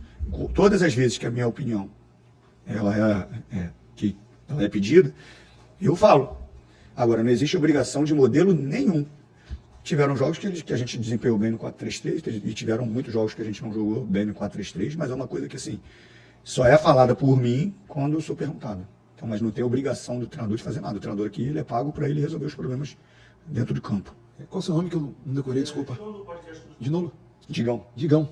Tranquilo, Digão. Prazer falar contigo. Essa pergunta é uma pergunta boa porque às vezes a gente quer discutir as situações de futebol e em muitos momentos a gente não tem esse espaço de discutir. Quando eu pontuo, eu vou tentar falar de uma maneira didática, da importância de a gente conectar o modelo de jogo que a gente acredite com um modelo de negócio, que aí entra muito na minha responsabilidade, sendo didático. Por exemplo, A gente define que o Vasco é um time que tem que sair construindo o jogo. Isso é uma definição macro. Como o treinador quer sair construindo esse jogo? Por exemplo, ele pode botar 2 zagueiros e usar o goleiro. Ele pode ter os 2 zagueiros e baixar um volante para fazer uma linha de 3. Ele pode manter a linha de 4 e usar os 2 volantes como suporte. A maneira que ele vai fazer isso, digamos, para a diretoria do clube, é indiferente. O importante seria, se a escolha é sair construindo, o Vasco manter. O Vasco evitar o quê? No tiro de meta, bola longa. No momento que tiver pressionado, dar um chutão. A mesma coisa na fase ofensiva. Se o Vasco entende que o modelo de jogo do Vasco prega que o Vasco marque alto, como é que a gente vai marcar alto? Se a gente vai marcar alto espetando 4 jogadores, se são os 2 centroavantes por dentro e fazendo uma linha de 3 no meio campo, e aí tendo o gatilho de pressão quando a bola for ao lado do campo, é decisão do treinador e da comissão técnica. Não é o diretor, não é o coordenador técnico, não é o presidente que vai interferir no que o treinador acredita. A gente está pontuando o objetivo macro do Vasco ter uma estrutura que para a gente seja clara, porque condiz com o que o clube deseja e como a torcida se identifica. Aí a gente pode pontuar. A questão dos números, 4-3-3, 4-4-2, para mim é indiferente. Em certos momentos, eu sou até crítico dessa utilização sempre excessiva dos 2 extremos pelo lado do campo. Hoje, no Campeonato Brasileiro, a gente tem equipes tendo sucesso das 2 maneiras. O ex-líder e o atual líder do Brasileiro, na maioria das vezes, eles usam 2 jogadores de lado do campo. O Botafogo usa muito o Luiz Henrique, uma das principais armas, que é um cara de lado. O Palmeiras usa o Estevão, que é um cara de lado. Mas tem equipes como o Fortaleza, que basicamente evita usar os caras de lado de campo nesse modelo de 4-3-3. Fortaleza muitas vezes joga num 4-4-2 e utiliza a mecânica de lado de campo de uma maneira diferente.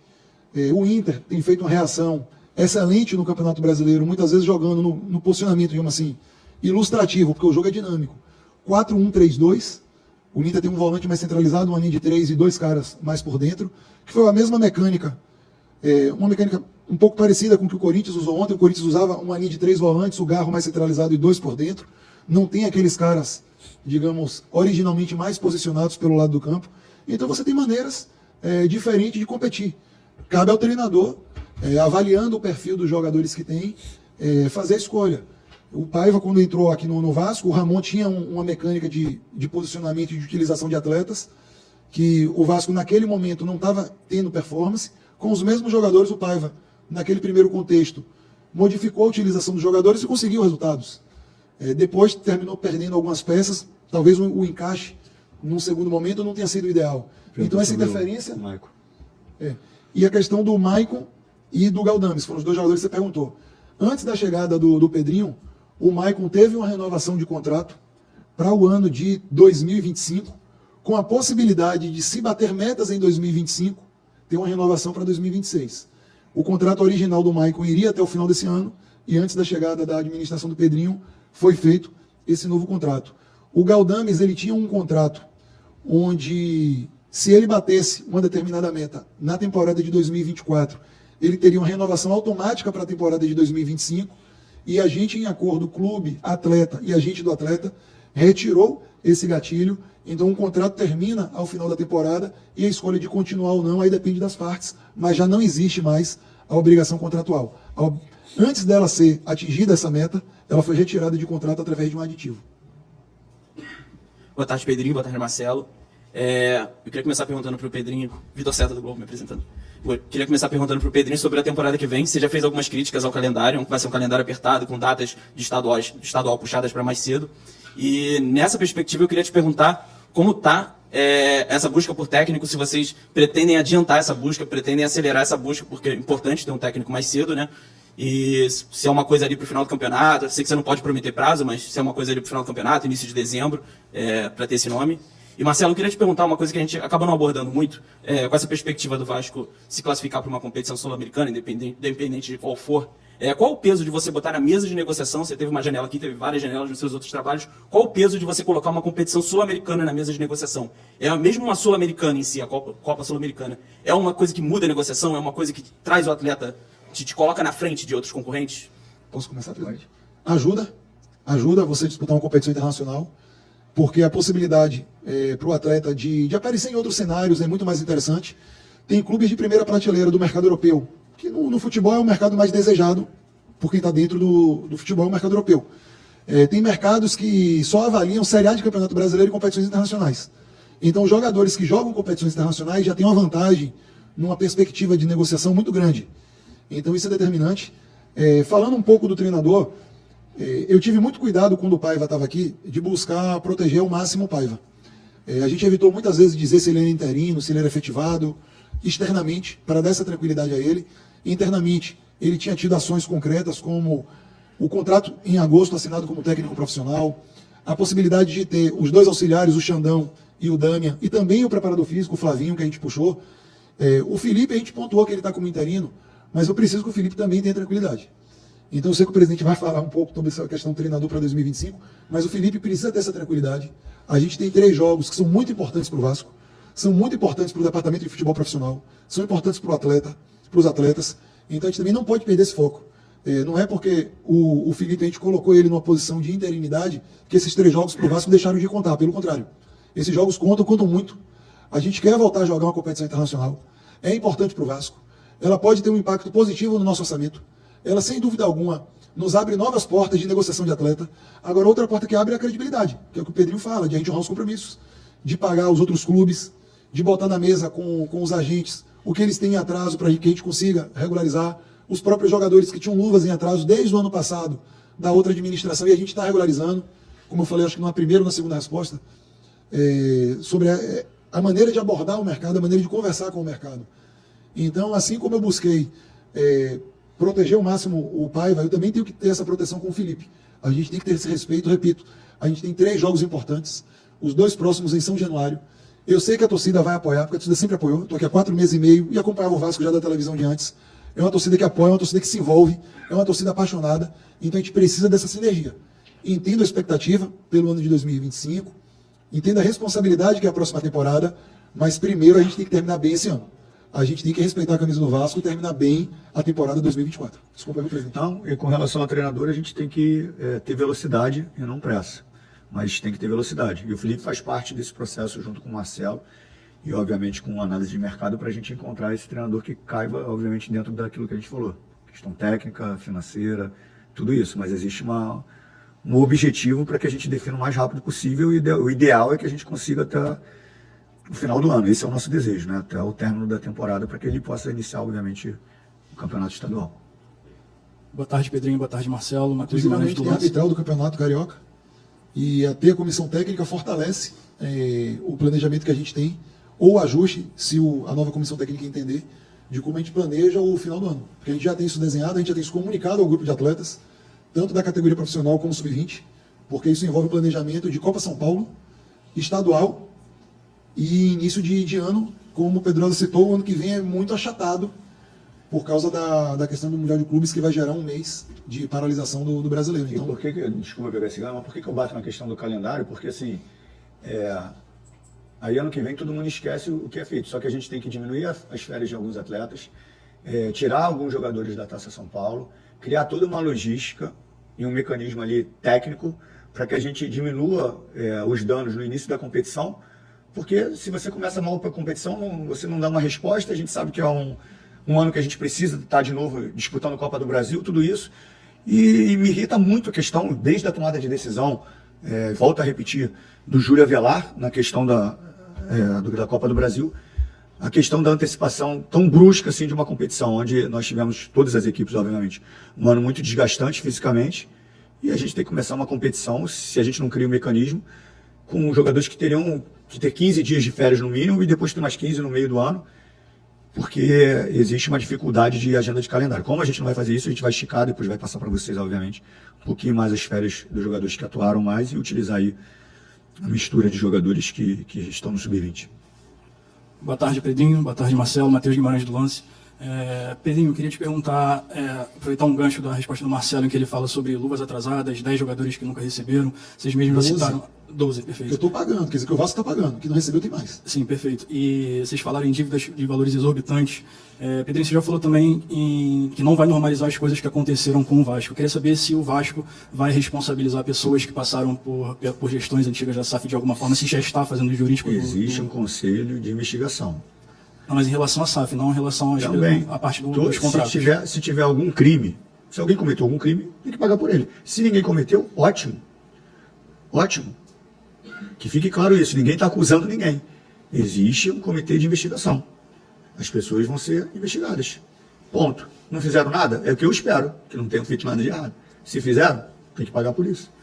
E para o Marcelo, eu queria saber se há algo planejado para melhoria de infraestrutura do CT logo após o término do Campeonato Brasileiro. Tem planejado, digamos, microcorreções, mas o que a gente deseja é fazer um investimento que coloque o Vasco próximo do nível que ele merece.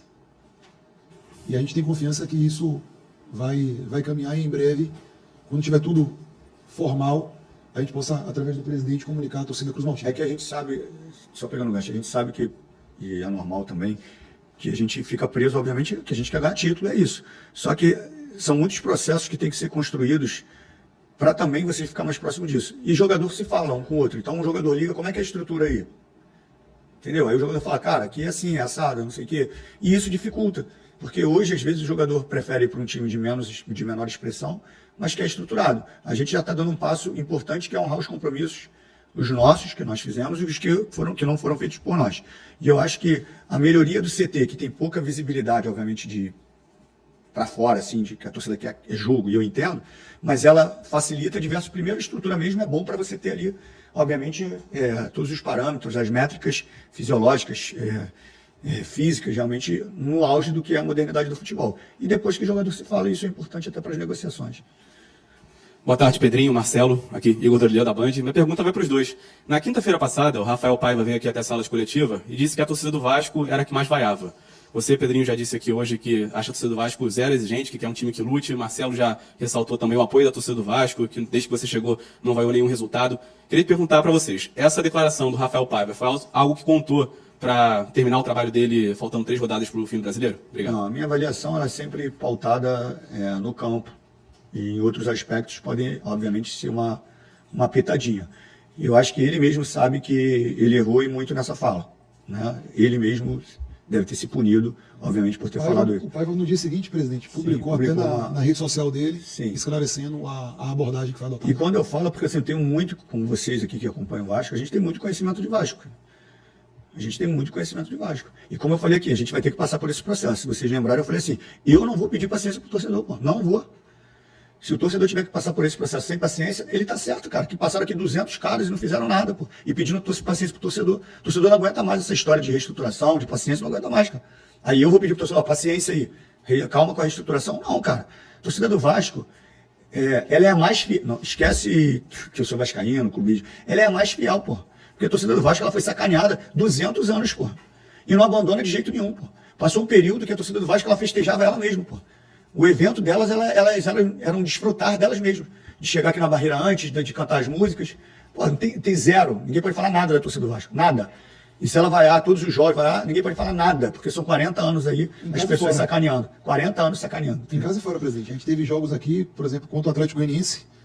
Eu não lembro se foi o jogo do Campeonato Brasileiro ou foi a partida de ida da Copa do Brasil. Porque a gente jogou ali, acho que com 7 dias de diferença, né? 10 dias de diferença. A gente estava no estádio quase meio a meio em Goiânia. Em Chapecó contra o Grêmio. A gente esgotou a torcida visitante. Na verdade, nesse período que eu estou aqui, tirando o jogo em Belo Horizonte, eu acho que todas as cidades, quando a gente jogou com visitante, a gente lotou o setor visitante. No Brasileiro.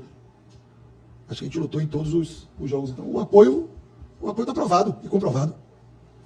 Então, como o presidente fala, se além do apoio vai ter uma cobrança ou outra, se a torcida vai subir o tom com a gente ou não vai, é o direito do torcedor, pô. A gente tem que compreender o sentimento de cada um. E a gente, enquanto profissional, tem que saber suportar e fazer o que a gente entende melhor para a instituição, para dar alegria a esse torcedor. Boa tarde, Pedrinho, Marcelo. Leonardo Bessa, do Jornal O Dia. Uma das falas recentes, na verdade, é algo que você, Pedrinho, vem batendo muito na tecla sobre estruturação e reestruturação do Vasco da Gama. Eu vou pegar um gancho de uma fala do Marcelo sobre elenco. Primeira janela, o que o Vasco acredita que tenha erros, né? Acho que é um consenso que muitos erros de contratação no início do ano, correções na segunda janela.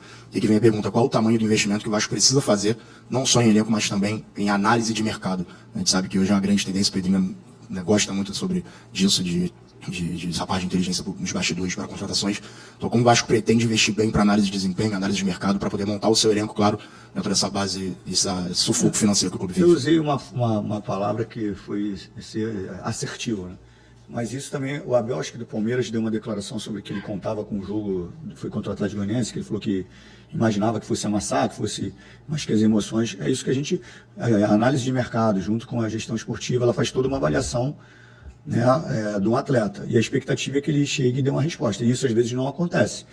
E a gente fala assim, pô, como é que não acontece se a gente viu isso tudo, se a gente acompanhou? É difícil. E aí ela passa a ser julgada por uma contratação ruim. O que a gente espera é que as contratações que foram feitas, elas deem uma resposta dentro daquilo que foi avaliado, por isso que elas foram feitas. E, obviamente, a gente, nas próximas contratações, a questão de ser certeiro depende muito também da questão da emoção, do cara chegar, render, se adaptar rápido, se for um estrangeiro, se não for, obviamente, dar uma resposta positiva. O que está claro é que, assim, a gente tem que ser criativo, e a gente tem que ser muito forte e rápido na questão do entendimento do que é a nossa folha para a gente diluir. Se a gente diluir a nossa folha, que não é fácil, mas é a nossa função. Se fosse fácil, não precisava eu estar aqui, o Marcelo está aqui. É a nossa função. É diluir essa folha que a gente vai transformar um custo alto e uma possibilidade de uma nova receita para um investimento melhor, entendeu? Marcelo, Pedrinho, boa tarde, Lineker Biondi, canal Mário Coelho Vasco. Presidente, queria perguntar para você exatamente a respeito dessa questão que você acabou de falar. A folha salarial do Vasco parece bem enxuta, né? E a última janela de contratações, queria até que essa informação... Não, a folha é grande, a folha é enxuta. Enxuta não, a folha é gordinha. A folha é né? bem inchada. Tá quase estourando a calça. Vamos saber. Eu queria saber em números, quantos milhões de reais o Vasco gastou na última janela, e falando em responsabilidade, que as questões financeiras estão complicadas, dívidas, se foi responsável essa janela, olhando para as finanças do clube. E Marcelo, a respeito da irresponsabilidade... Essa aí vai ser para o Marcelo também, não, a primeira. E o Marcelo queria, porque eu já bati um papo com ele a respeito sobre isso, a irresponsabilidade do Corinthians parece que vai ser paga, né? Diante de uma Libertadores ou pré-Libertadores, no qual aumentam as exposições, a marca, a credibilidade, até mesmo a otimização. Eu gostaria de responder. Não, beleza. Então vamos lá, depois troca. A otimização, né, de contratações que vocês acabaram de falar, é muito mais fácil trazer um jogador com um projeto de Libertadores. E claramente, indo para a Libertadores, essa conta que o Corinthians fez na janela do meio do ano será paga diante desses novos recursos, né? Eu queria saber se você já trabalha, Marcelo, aí eu preciso falar com o Marcelo, presidente, se você já trabalha pensando nesse recurso no futuro de um possível sócio majoritário na Vasco SAF. E o Pedrinho, já que tem esse elo da pergunta, se desde a última coletiva que você proporcionou aqui para a gente, se houve outras conversas ou outros interesses de investidores. Cara, essa aqui, não é o caso do Corinthians, eu vou pegar a tua pergunta, mas tira o Corinthians, né? Eu vou falar sobre os investimentos, deixando claro que não estou falando do Corinthians, os investimentos que eles não são responsáveis a custo de um título de valorizar a marca por uma competição internacional. Nós estamos aí praticamente há 25 anos pagando um preço por gestões que não foram responsáveis financeiramente. É essa conta que a torcida tem que fazer. Valeu a pena? Valeu a pena você fazer um time milionário, uma potência em todos os esportes, e só em 1, 2 anos você gerar uma dívida gigantesca? E os outros gestores tentando apostar em títulos importantes, começarem a assumirem compromissos que não vão ser pagos, e essa conta vai chegar para alguém, e esse alguém vai ser responsável, mas maior do que ele é a instituição, porque quem paga é a instituição, quem paga somos nós que torcemos para o Vasco. Essa irresponsabilidade, a troco de um título, na realidade, as pessoas que fazem isso, elas não estão preocupadas com o título, você pode ter certeza disso, cara. Elas estão preocupadas em serem campeãs na gestão delas. Então vai falar assim, no ano tal o presidente Pedrinho foi campeão da Libertadores brasileiro. Problema se eu deixei 400 milhões de dívidas. A torcida vai lembrar lá que o campeão da Libertadores como presidente foi o Pedrinho. Para mim isso é ótimo, mas não é responsável. Porque a conta não é para o próximo gestor. A conta é para os torcedores. Então, assim, é uma ação impopular. Mas o que eu falei é o seguinte, o outro gestor que chegar depois de mim, se ele não tiver a mesma conduta, vocês mesmos não vão aceitar. A torcida não vai aceitar. Se vocês começarem a entender, o cara ali não está com dinheiro, não está pagando, começa a ter informação que não está honrando, que não está pagando, que está atrasando, a conta não vai ser para ele nem para o próximo gestor dele. Provavelmente vai ser muito depois. E como é muito depois, a gente lava as mãos. Então, assim, eu não concordo, tá, Link? Assim, eu não concordo com isso por pagar esse preço. Entendo que é muito legal comemorar isso. mas que seja de forma responsável e não cause danos ao clube. A outra pergunta foi que tu falou agora no finalzinho? Diante desse problema. Foi responsável porque, assim, quando se fala num volume, o Marcelo pode explicar bem sobre isso, quando você fala no volume total, você acha que é uma coisa gigantesca. Mas a forma do pagamento era a única forma que a gente conseguiria fazer algum tipo de contratação. Um prazo muito esticado de parcelas. Mas pode completar. Os pagamentos da janela agora do meio do ano foram feitos entre 16 e 24 meses. Os números, tem um que o clube divulga, então não tem muita dúvida do valor. Outro foi um valor ainda menor. A título de comparativo, só o valor que o Vasco vai pagar, como o presidente citou, por não ser rebaixado de 2 milhões de euros que está previsto no contrato, ele é equivalente a todo o valor que a gente investiu nessa última janela, contando todo o parcelamento futuro que vai ter. Então o investimento dentro desse ano, o que a gente conseguiu ganhar de receita com as saídas dos jogadores, foi o que a gente investiu na última janela. Foi a mesma coisa. Se a gente ainda não enxugou um pouquinho a folha salarial.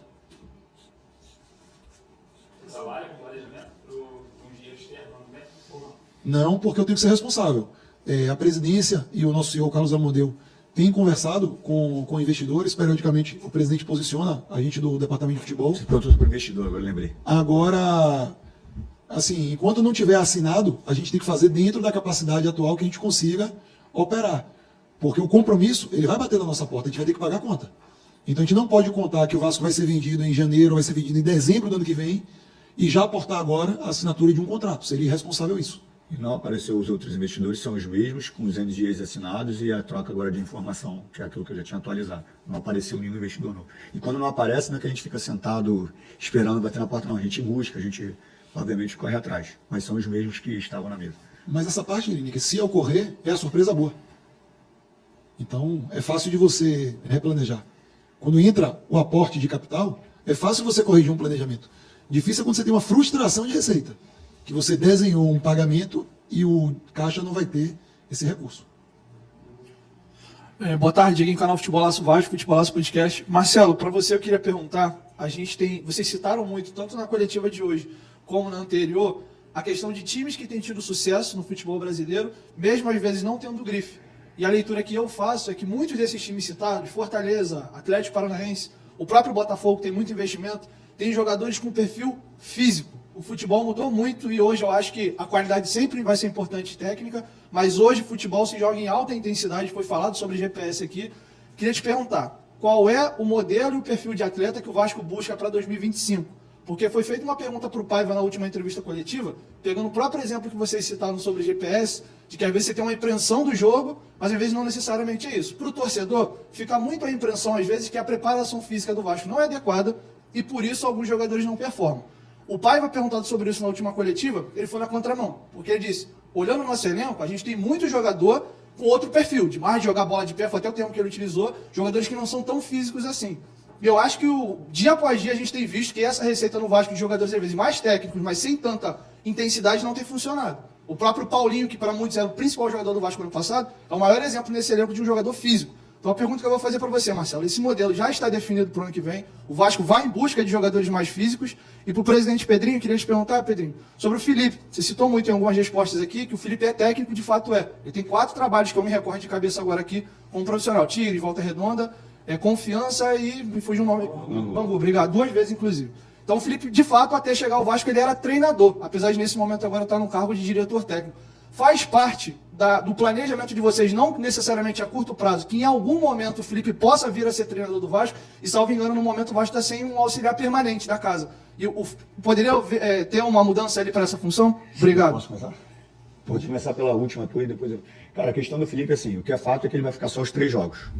Depois, obviamente, a gente vai avaliar isso. E eu não quero tirar muito o foco disso, porque esses 3 jogos, a gente não pode, como o Marcelo falou, tirar a importância dele do que é para a gente ir para uma competição internacional. Então, assim, o próximo passo depois disso, a gente vê.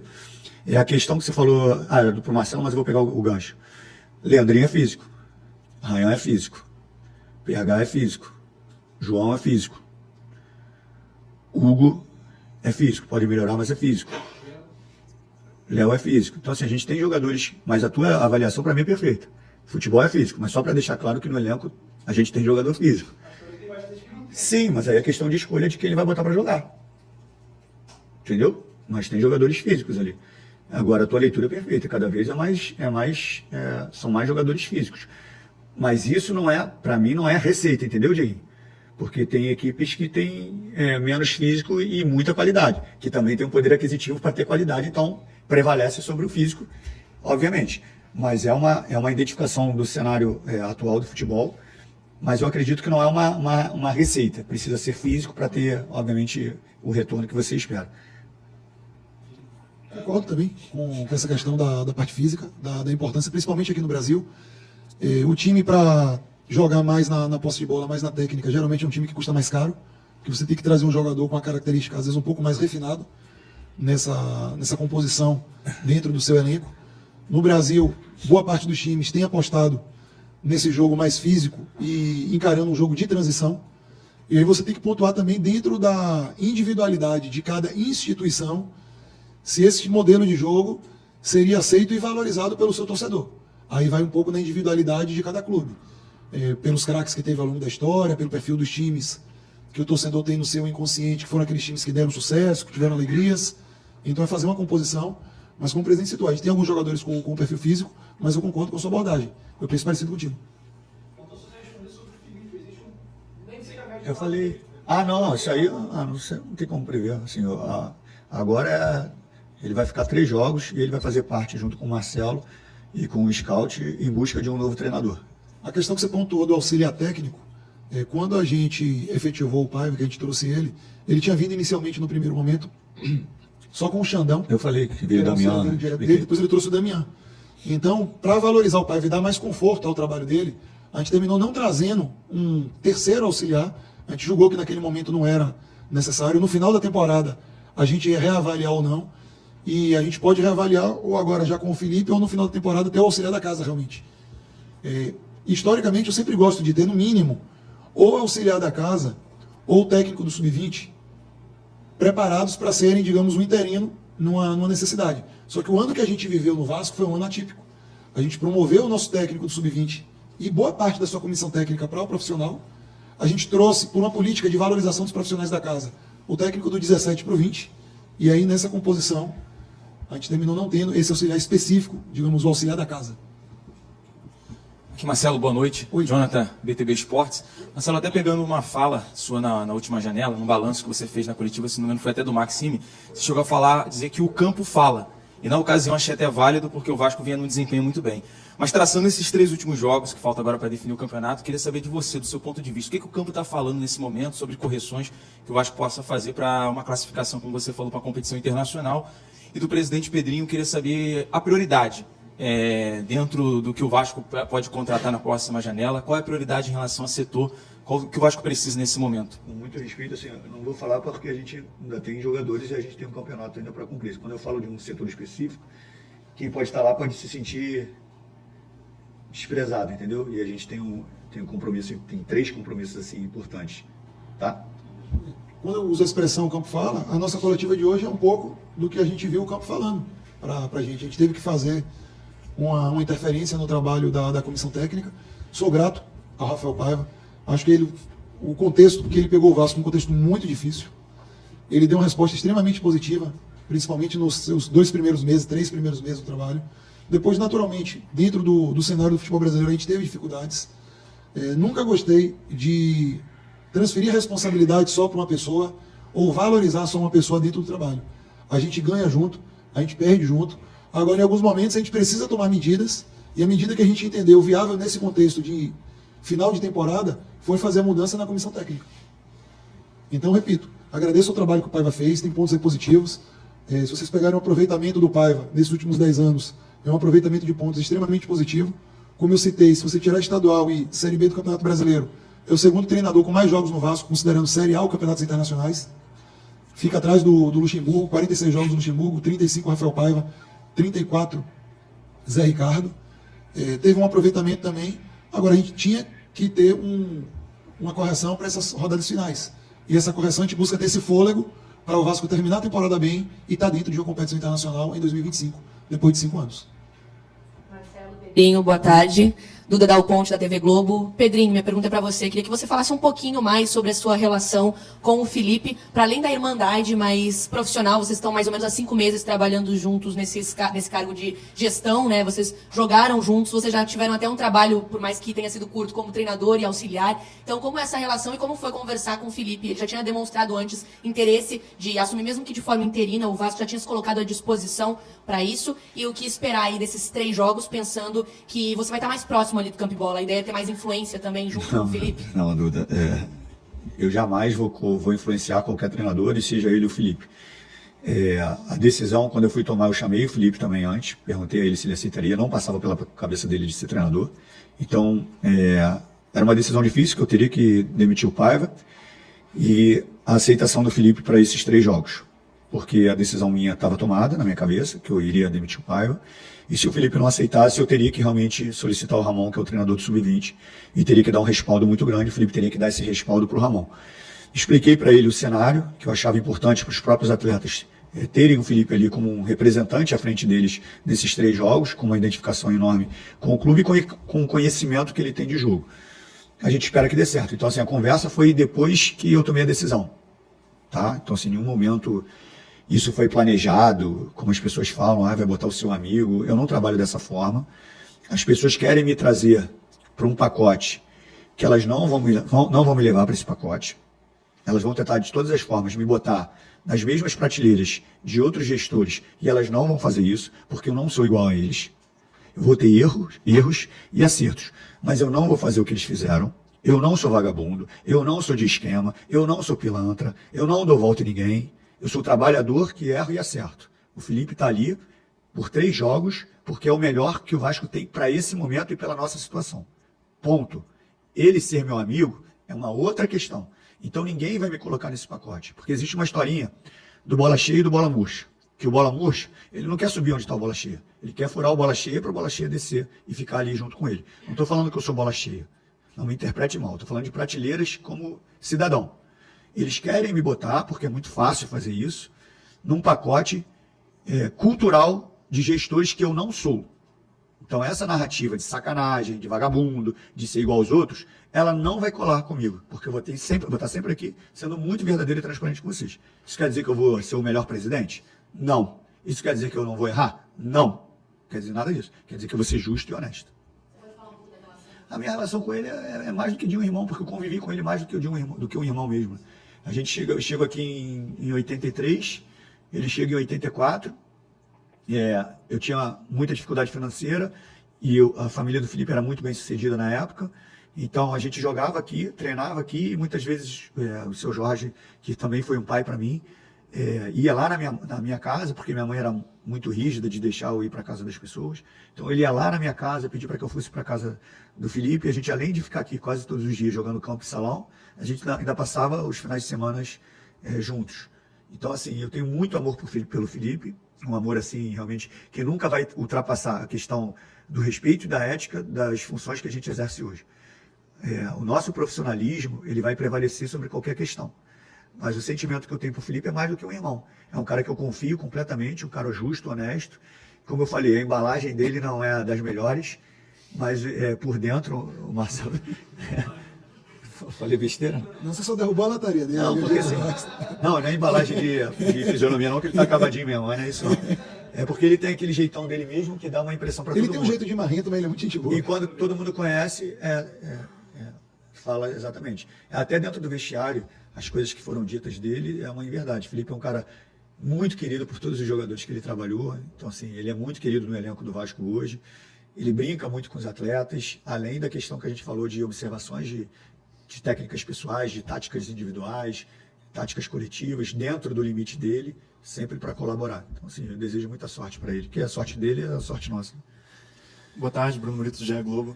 Marcelo e Pedrinho, acho que essa pergunta pode ser para vocês dois, depois fazer uma só para você, Pedrinho. A primeira, Marcelo, é ter o Felipe depois desses 3 jogos como diretor técnico, como auxiliar permanente, qualquer função dessa, pode ser uma sombra para o novo treinador, por exemplo, assim, algo que possa preocupar o novo técnico do Vasco, no sentido de ter alguém ali na sombra do dia a dia mesmo, ali, já que ele vai ser esse técnico durante esses 3 jogos. E também, Pedrinho, para você citou o Ramon Dias, que ele fez coisas aqui no Vasco. Que coisas você se referiu? Obrigado. Vamos lá. Primeiro que a gente tem que resolver o problema de agora. A gente tem 3 jogos, esse campeonato. Eu acho que a gente tem que estar mobilizado. Repito, a gente precisa dessa mobilização, tanto do torcedor, que sem dúvida nenhuma vai estar aqui sábado, lotando mais uma vez São Januário. Depois a gente vê o segundo ponto. Agora, eventualmente, a preocupação de uma nova comissão técnica quando chegar.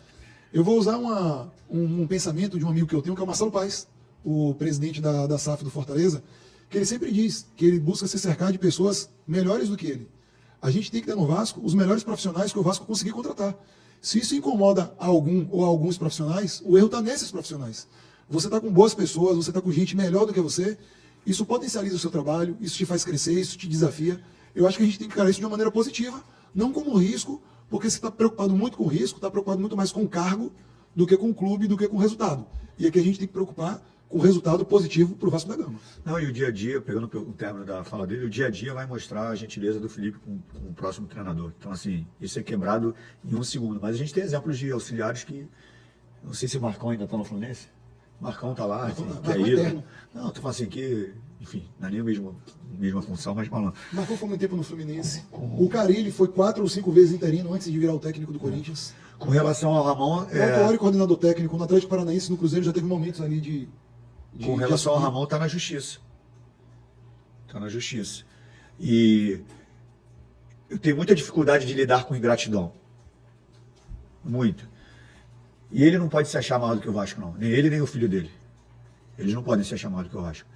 Como as outras pessoas não podem se achar melhor do que as outras instituições, perdão.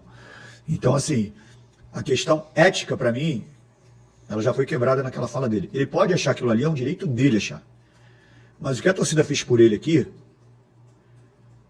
ele deveria exaltar eternamente. Porque se ele ressurgiu no futebol, agradeço a torcida do Vasco, que foi muito, muito grata a ele e foi muito justa com ele. Entendeu? E a questão das coisas que eu falei está na justiça. Exatamente. Não, essas da demissão. Boa tarde, Gabriel Andreas da Super Rádio Tupi. Queria primeiro perguntar ao Pedrinho. Caramba, aqui na minha época jornalista não era tanta imprensa não, viu? Não? Não, eu fui jornalista até 2013, 14. Graças a Deus, né? Tá melhorando, né? Tá melhorando. Obrigado. Não quando eu comprava a seleção brasileira, não era tudo isso não. Começar perguntando ao Pedrinho, vocês mesmos já falaram em relação a calendário, enfim, a 2025, e o Carioca é o primeiro campeonato do profissional, é a primeira competição, e vai ser mais apertado esse ano por conta do Brasileirão, vai terminar no fim de março, e amanhã tem o arbitral. Vocês já foram brifados de alguma forma se vai ter alguma mudança de datas e talvez esse início da competição possa ser antecipado, possa encurtar ainda mais o período de descanso dos jogadores e o quanto que o planejamento nesse sentido seria afetado? E ao Marcelo, você já falou em relação à busca por um perfil de jogadores visando a próxima temporada, mas pensando na busca por um perfil de um treinador. A gente sabe que hoje em dia muitos clubes brasileiros buscam técnicos estrangeiros, não necessariamente do mercado estrangeiro, mas de nacionalidade estrangeira. De certa maneira, até pela possibilidade do Vasco chegar a uma Sul-Americana, talvez isso possa ser uma tendência, não digo nem prioridade, mas uma tendência na busca por esse tipo de profissional, ou nem por isso, não passa por isso a análise. Obrigado. A questão da antecipação do calendário, ela mexe diretamente, porque a gente tem que fazer uma escolha. Por exemplo, os jogadores, quando eles estão na temporada, os familiares normalmente se preocupam com as férias. E tem jogador que já fez um planejamento de férias de um mês, por exemplo, para fora do país. E como é que eu chego agora para o jogador e falo assim, tuas férias vai ser de 15 dias por causa disso, disso e disso. E é um descumprimento da lei, eu preciso dar 30 dias de férias, eu posso picotar isso. Agora, aonde eu quero chegar com isso? Porque eu vou precisar fazer ali um movimento de dar o maior tempo possível de férias para esses jogadores que estão atuando agora, tirar alguns jogadores, obviamente, de uma Copa São Paulo, que tem uma importância, obviamente, para todos nós, por se tratar de categoria de base, para mim tem um peso muito grande, e a gente tem que fazer esse movimento todo. Aí o início do Carioca, você tem que ir com um time mesclado, que isso não quer dizer desempenho ruim, mas obviamente você não está com a força máxima, porque anteciparam isso. E se a gente começar mal o campeonato estadual e não conseguir recuperar e tiver algum dano dentro da competição, obviamente nós somos cobrados, porque ninguém quer saber se adiantou o calendário ou não. E o que me chateia muito sobre isso, e aí vão vir, não, mas é a FIFA, mas é a Conmebol, depois chega na CBF, e aí vem nas federações, cara, não importa. Não importa. Então mude o modelo do campeonato estadual, onde a gente consiga fazer um período de preparação adequado para a temporada inteira, porque depois cai, porque isso vai desencadeando, o jogador está machucando muito, mas de repente ele fez o prazo de pré-temporada adequado. E a questão da igualdade, que a gente tem que respeitar e muito, mas chega um ponto que você tem que estruturar o campeonato e pesar o que é importante ali. Se o campeonato estadual é importante e precisa dos grandes, que você cria, que não deixe de os pequenos competirem, obviamente, mas que você crie um campeonato inicial com os pequenos, tá? Eles vão competir, passando de fase, você cria ali num prazo ideal um quadrangular final, os 4 grandes entram para essa reta final. Eles disputaram o Carioca entre eles e vão continuar os que foram melhores. E você em curto prazo. Cara, é uma questão de boa vontade, pô. Agora, querer ter tudo, querer ter o Campeonato Carioca grande, querer ter o Campeonato Brasileiro grande, a Copa do Brasil grande, a Libertadores, cara, aí eu tenho que ter 70 milhões de euros todos os meses para poder, contratar doidado. Então, assim, porque você machuca, você perde. A gente viu hoje jogadores que ganharam confiança nos jogos, começaram a se tornar importantes, nós tivemos lesões e desviou um pouco a rota, entendeu? Mas, só para entender, chegaram a dar alguma indicação. Marcelo participou de uma reunião. A gente conversa ali com a federação, né, com os outros clubes, para ter uma sinalização prévia do que deve acontecer. A tendência é que o estadual comece ali pelo dia 12 de janeiro do ano que vem.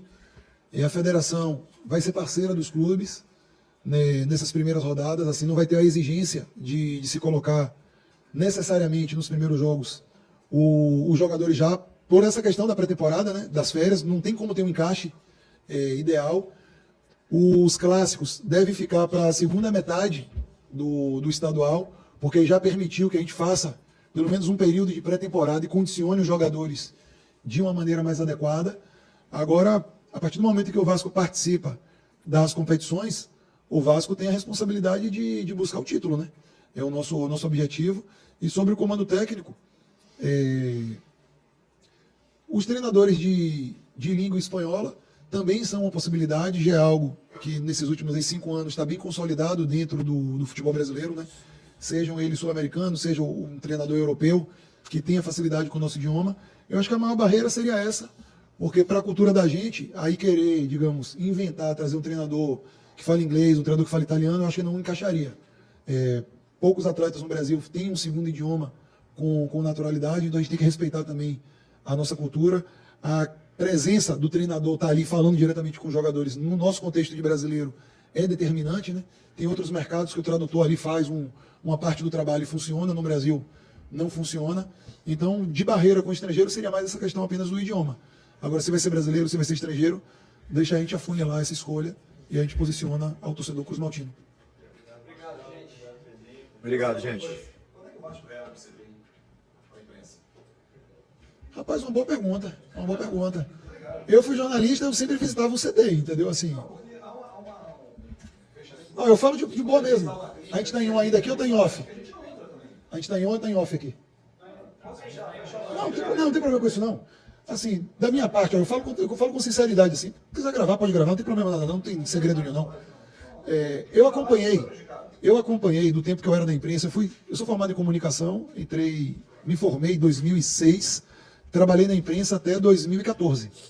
E depois eu vim para trabalhar em clube, e aí eu parei de ter esse convívio, digamos, como repórter, como jornalista, como comunicador, e tive mais do lado de cá como dirigente.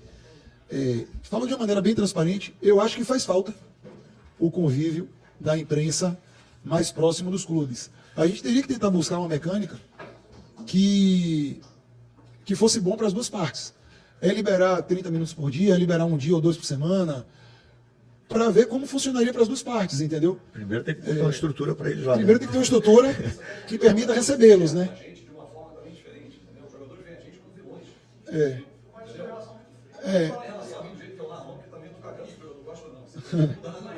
Não. Ó, eu fui de uma época.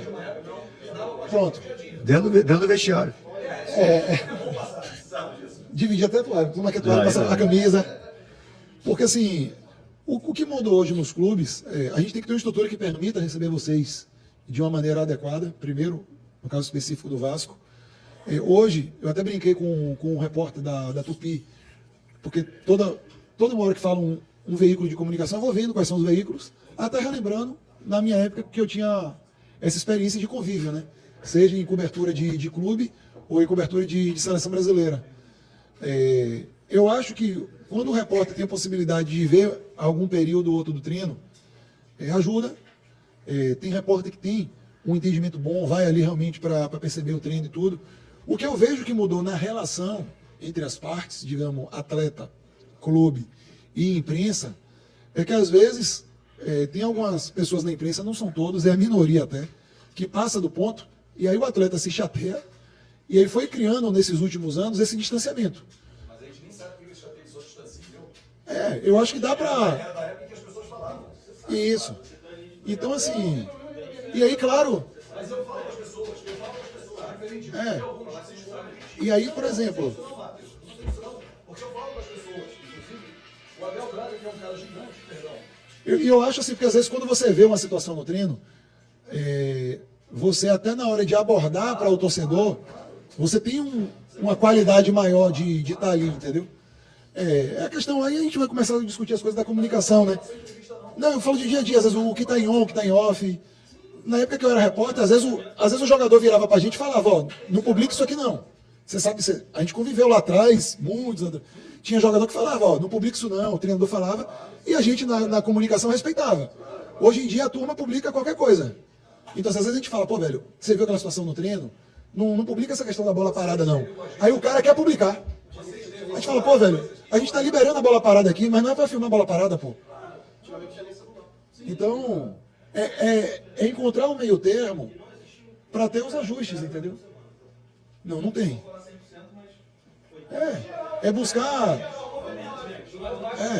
Aí. Às vezes é maldoso e vai colocar um chute que eu isolei a bola, que no jogo você tá mais pra errar. O cara não gosta que seja complicado. Isso é uma tendência mundial. Agora, eu acho que a gente poderia ter um pouco mais de participação durante a semana. Ficar 2 semanas. Ou equilibrar, às vezes, num pós-jogo, na zona mista. Tinha uma coisa que se fazia, não lembro mais qual é o nome, pô. Que era tipo uma rodada de entrevista, às vezes escolhia 3 ou 4 atletas e a gente circulava no. Culpa do Vinícius. Você circulava. Culpa dos dois. Só é culpa minha.